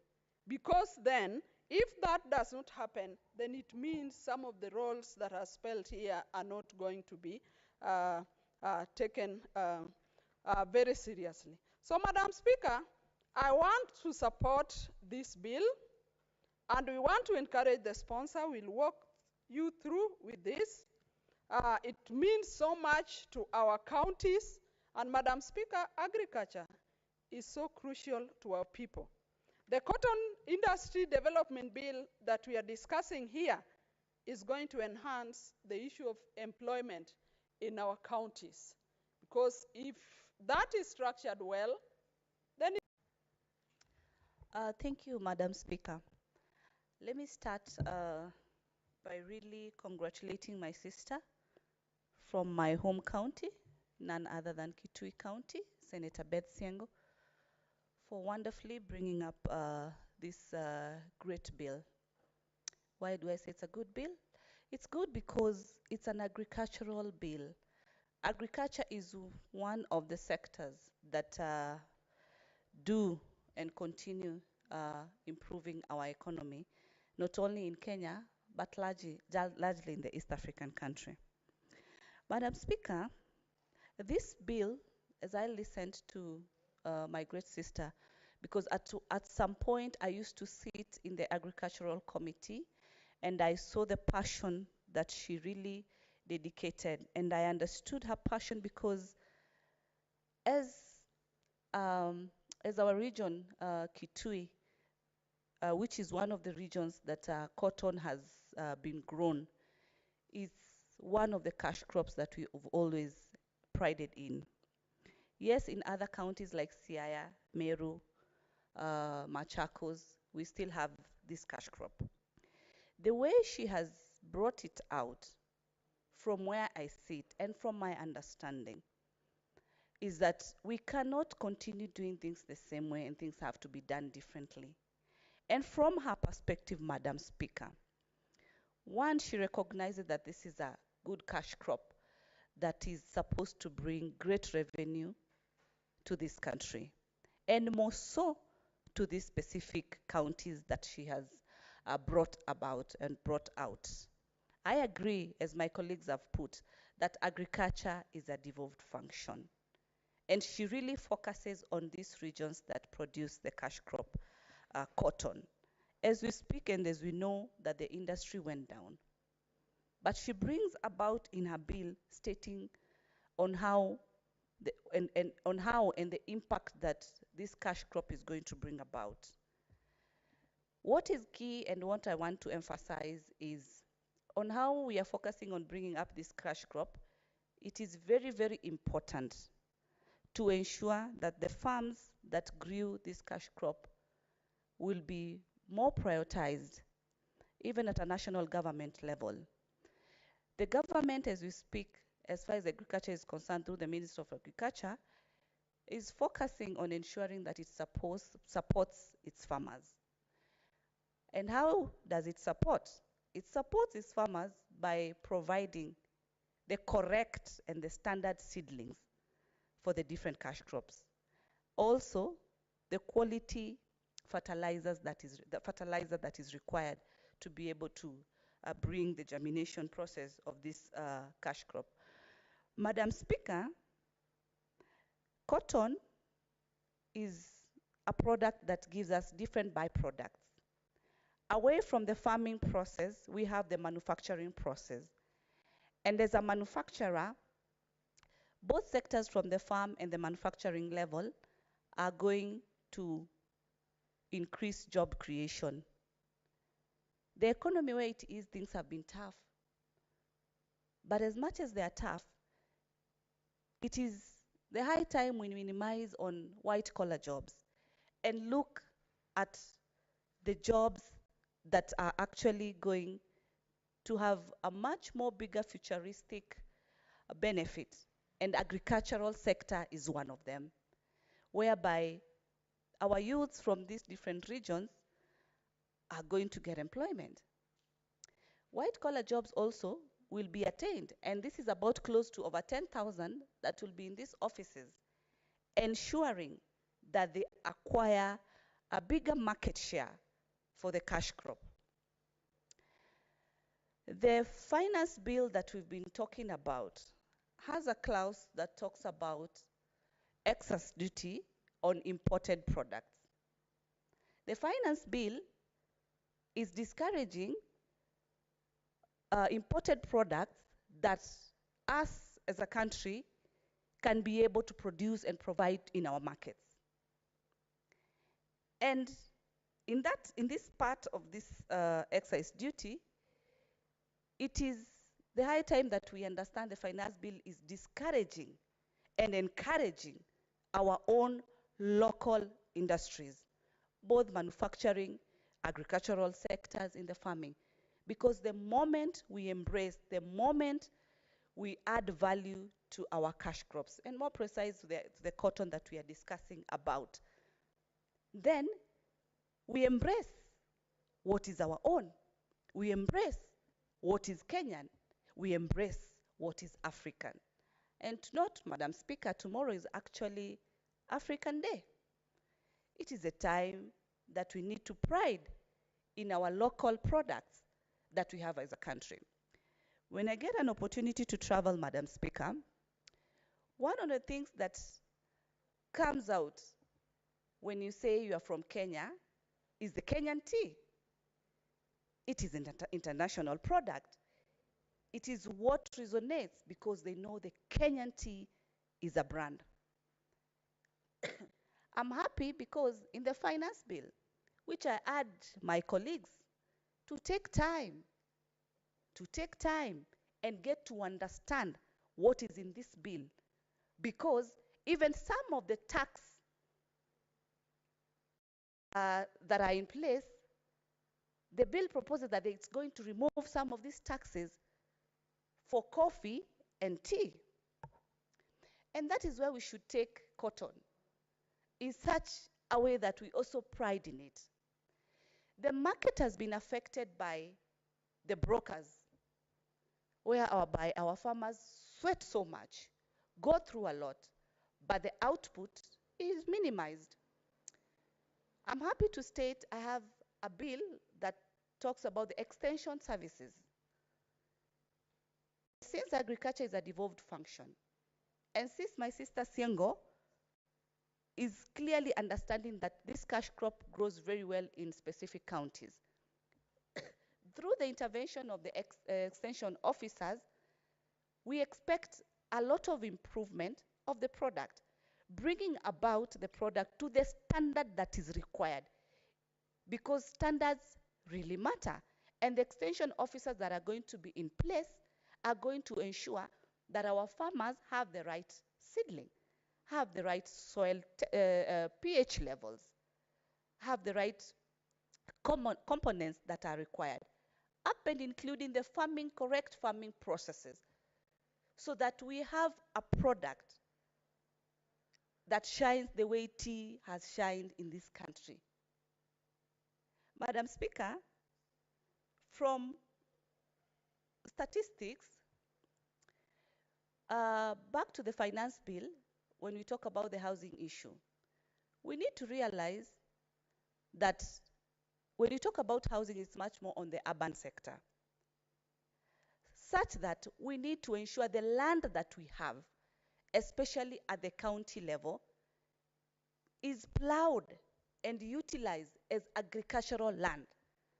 And then the question we ask, agricultural for what product? Cotton is one of the products, Madam Speaker, that through our agricultural farms that are out there are going to enhance maximum production, maximum yields of this particular commodity. As my colleague, Senator Olekina, had said earlier, that we have about 25,000 bales instead of 250. You know, I really appreciate the fact that we have a quantity, because it is in that quantity then we sit back and see how do we maximize. I really appreciate the fact that in our country we at least can talk about cotton. The jobs that are going to be created for the different sectors. Remember, even in the local areas, informally, we are going to create jobs. Informally, also, we are going to improve the local infrastructure. Case example, the roads. We are going to ensure there is maximum electricity in these regions. The issue of the board has been mentioned. But you see, like any management company, there has to be administration. There has to be management. There has to be the overhead who is looking at these processes, who is ensuring that the same mistakes that were done in the 1980s when these farms were closed down are not going to repeat themselves. So the issue of either they are located in Nairobi, located whatever region, to me, it's an issue, because what is key is not where that board is located. It is what the board does, the functions of the board, the capability of the board to ensure that the cash crop, as far as cotton is concerned, is going to have the value that is needed, the set goals that need to be achieved. Madam Speaker, what I would urge that can be added in the bill is the issue of as an association. In case example, Cotton Farmers Association, whereby it even grows to a SACCO, it even grows to a microfinance. So that's their targets of growth. Like any growing industry, like any new organization, there has to be a plan. There has to be a vision, a mission, a goal. What is attainable? And this is going to be guided by the deliverables and the different variables that are going to be put in place so as to ensure this is achieved. So I rise, family, supporting my sister's bill, Senator Beth, that this is a very good bill. This is a bill that I know one day we will go back to our home counties and look at the impact that the cash crop has brought.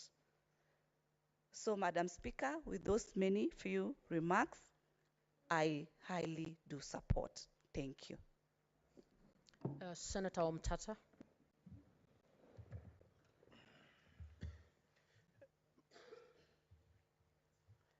Madam Speaker, thank you for the opportunity. I rise to support the cotton bill by Senator Siango. Cotton is one of the fabrics that is lightweight, affordable, and comfortable to wear.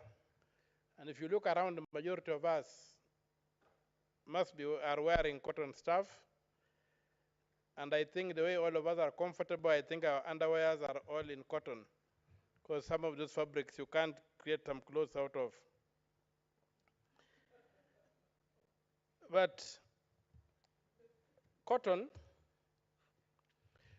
has many, many advantages. Activities associated with growing, handling, ginning. And ginning has been around for now about 200 years. Ginning of cotton provide a significant source of income annually in those countries that have taken cotton seriously. They are major industries, and they make huge amounts of money. Cotton is an international crop that is traded internationally because it is a significant crop for the world economy. Exports of cotton products will contribute a significant amount to the foreign exchange of Kenya if this country takes cotton seriously. We are talking of AGOA. Right now, the Chinese have simply shifted shop to Kenya to avoid the sanctions in their own countries, and they are using cotton from elsewhere to make use of Kenya's share of the AGOA protocol.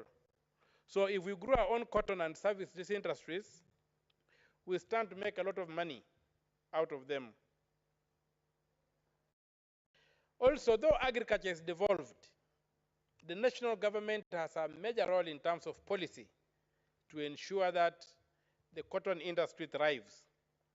So the government must come up with measures, including subsidies, to protect producers and to stimulate cotton growing by insulating it from whatever factors that are playing out in the global scene. Because globally, cotton is also a political crop, whereby rich countries subsidize their producers to even produce uneconomically, but to make sure that they secure their own textile industries. A factor that has to be addressed that led to the killing of cotton is the low price of cotton. Right now, cotton in Kenya is very, very low, is drawing very low prices compared to neighboring countries, even like Uganda, where it's, I think, double what you are getting in Kenya. So the government needs to look into that and to ensure that the primary producer is protected by forcing part of what is made in the value chain by middlemen and others who come in at the later stages. Those profits they make should be shared downstream or upstream. I don't know which is upstream now. I think it's upstream with the producers. We also have a problem with the cost of BET seed. And I think the government should, in terms of research, which is a mandate of the national government, should revive the likes of the Cotton Research Center in Kisumu to be able to come up with our own seed varieties like India has done, so that we don't rely on the likes of Monsanto. I'm informed that a kilogram of BET seed is about 4,000 shillings, and you can only buy it in US dollars and on order. So how can that then run, and how can that revive our cotton industry? If we are going to look for those kind of seeds, let us develop our own. And that calls for serious, serious investment by the national government in research and development.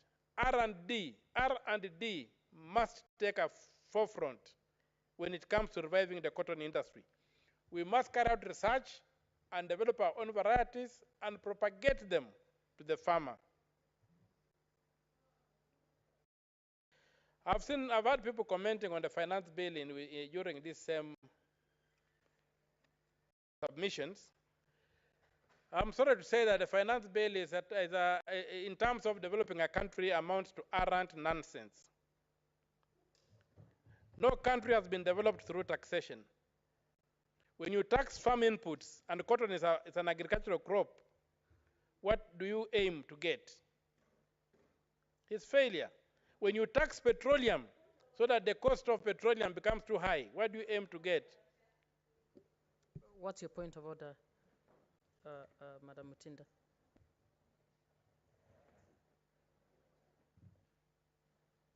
Thank you, Madam Chair. I rise on a point of order that the Senator stick to the discussion of the bill, which is the cotton bill, and not the finance bill. Thank you, Madam Speaker.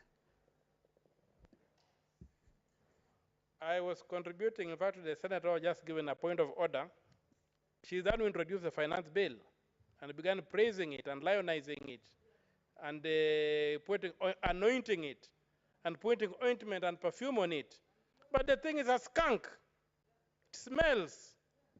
There's nothing you can do. It stinks.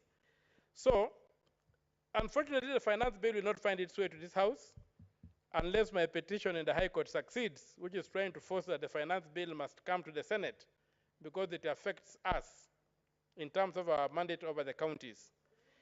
With those few remarks, I support the bill and pray that it should be enacted into law. Thank you, Madam Speaker. Senator Hamida. Asante, Madam Speaker. Yangu ni machache tu ya kuwa yote yamezungumzwa, lakini naunga mkono dadangu Seneta Sengo ya kuwa hii pamba inafaa kuhimizwa na na kuwahima kwa kwa viwanda vya pamba. Na pia tukiangalia upande wa pamba, dada yetu ameleta kuwa huu mswada ni mzuri sana. Pamba kwanza, kilimo cha pamba kinafaa. Pamba kwa kweli Wakenya bado hawajaelewa vizuri ni kuwa ni dhahabu nyeupe kwa Kenya. Hii pamba inaitwa dhahabu nyeupe kwa sababu wengine wote wanaichukulia kwa nchi kama Tanzania, unaona kuwa wamechukulia kwa uzito sana ukulima wa pamba. Hii Madam Speaker, pamba inatoa vitu vingi sana, inaponyesha ugonjwa mkubwa sana. Upande wa gome la mzizi wa pamba, kuwa hiyo ni root ya pamba, huwa ni dawa kwa vitu vingi sana. Inakuwa dawa kama kwa kutapika, kwa kichwa, kwa kujaribu kuzuia kuendesha. Yote hii inatokana na pamba. Mapamba pia inatoa mafuta mengi, mafuta kama ya zeti, mafuta kama ya korosho, mafuta kama ya karanga, yote inatoka na pamba. Madam Speaker, kuna hii dawa wanaita omega 3. Omega 3 inatokana na pamba, na ndio inatuzuia na ugonjwa mwingi, ugonjwa wa mifupa na ugonjwa kutokana na Senator Hamida, you will have a balance of 18 minutes when the session resumes. Honorable Senators, it is now 6:30 p.m. Time to adjourn the Senate. The Senate therefore stands adjourned until tomorrow, Thursday, 25th May 2023 at 2:30 p.m.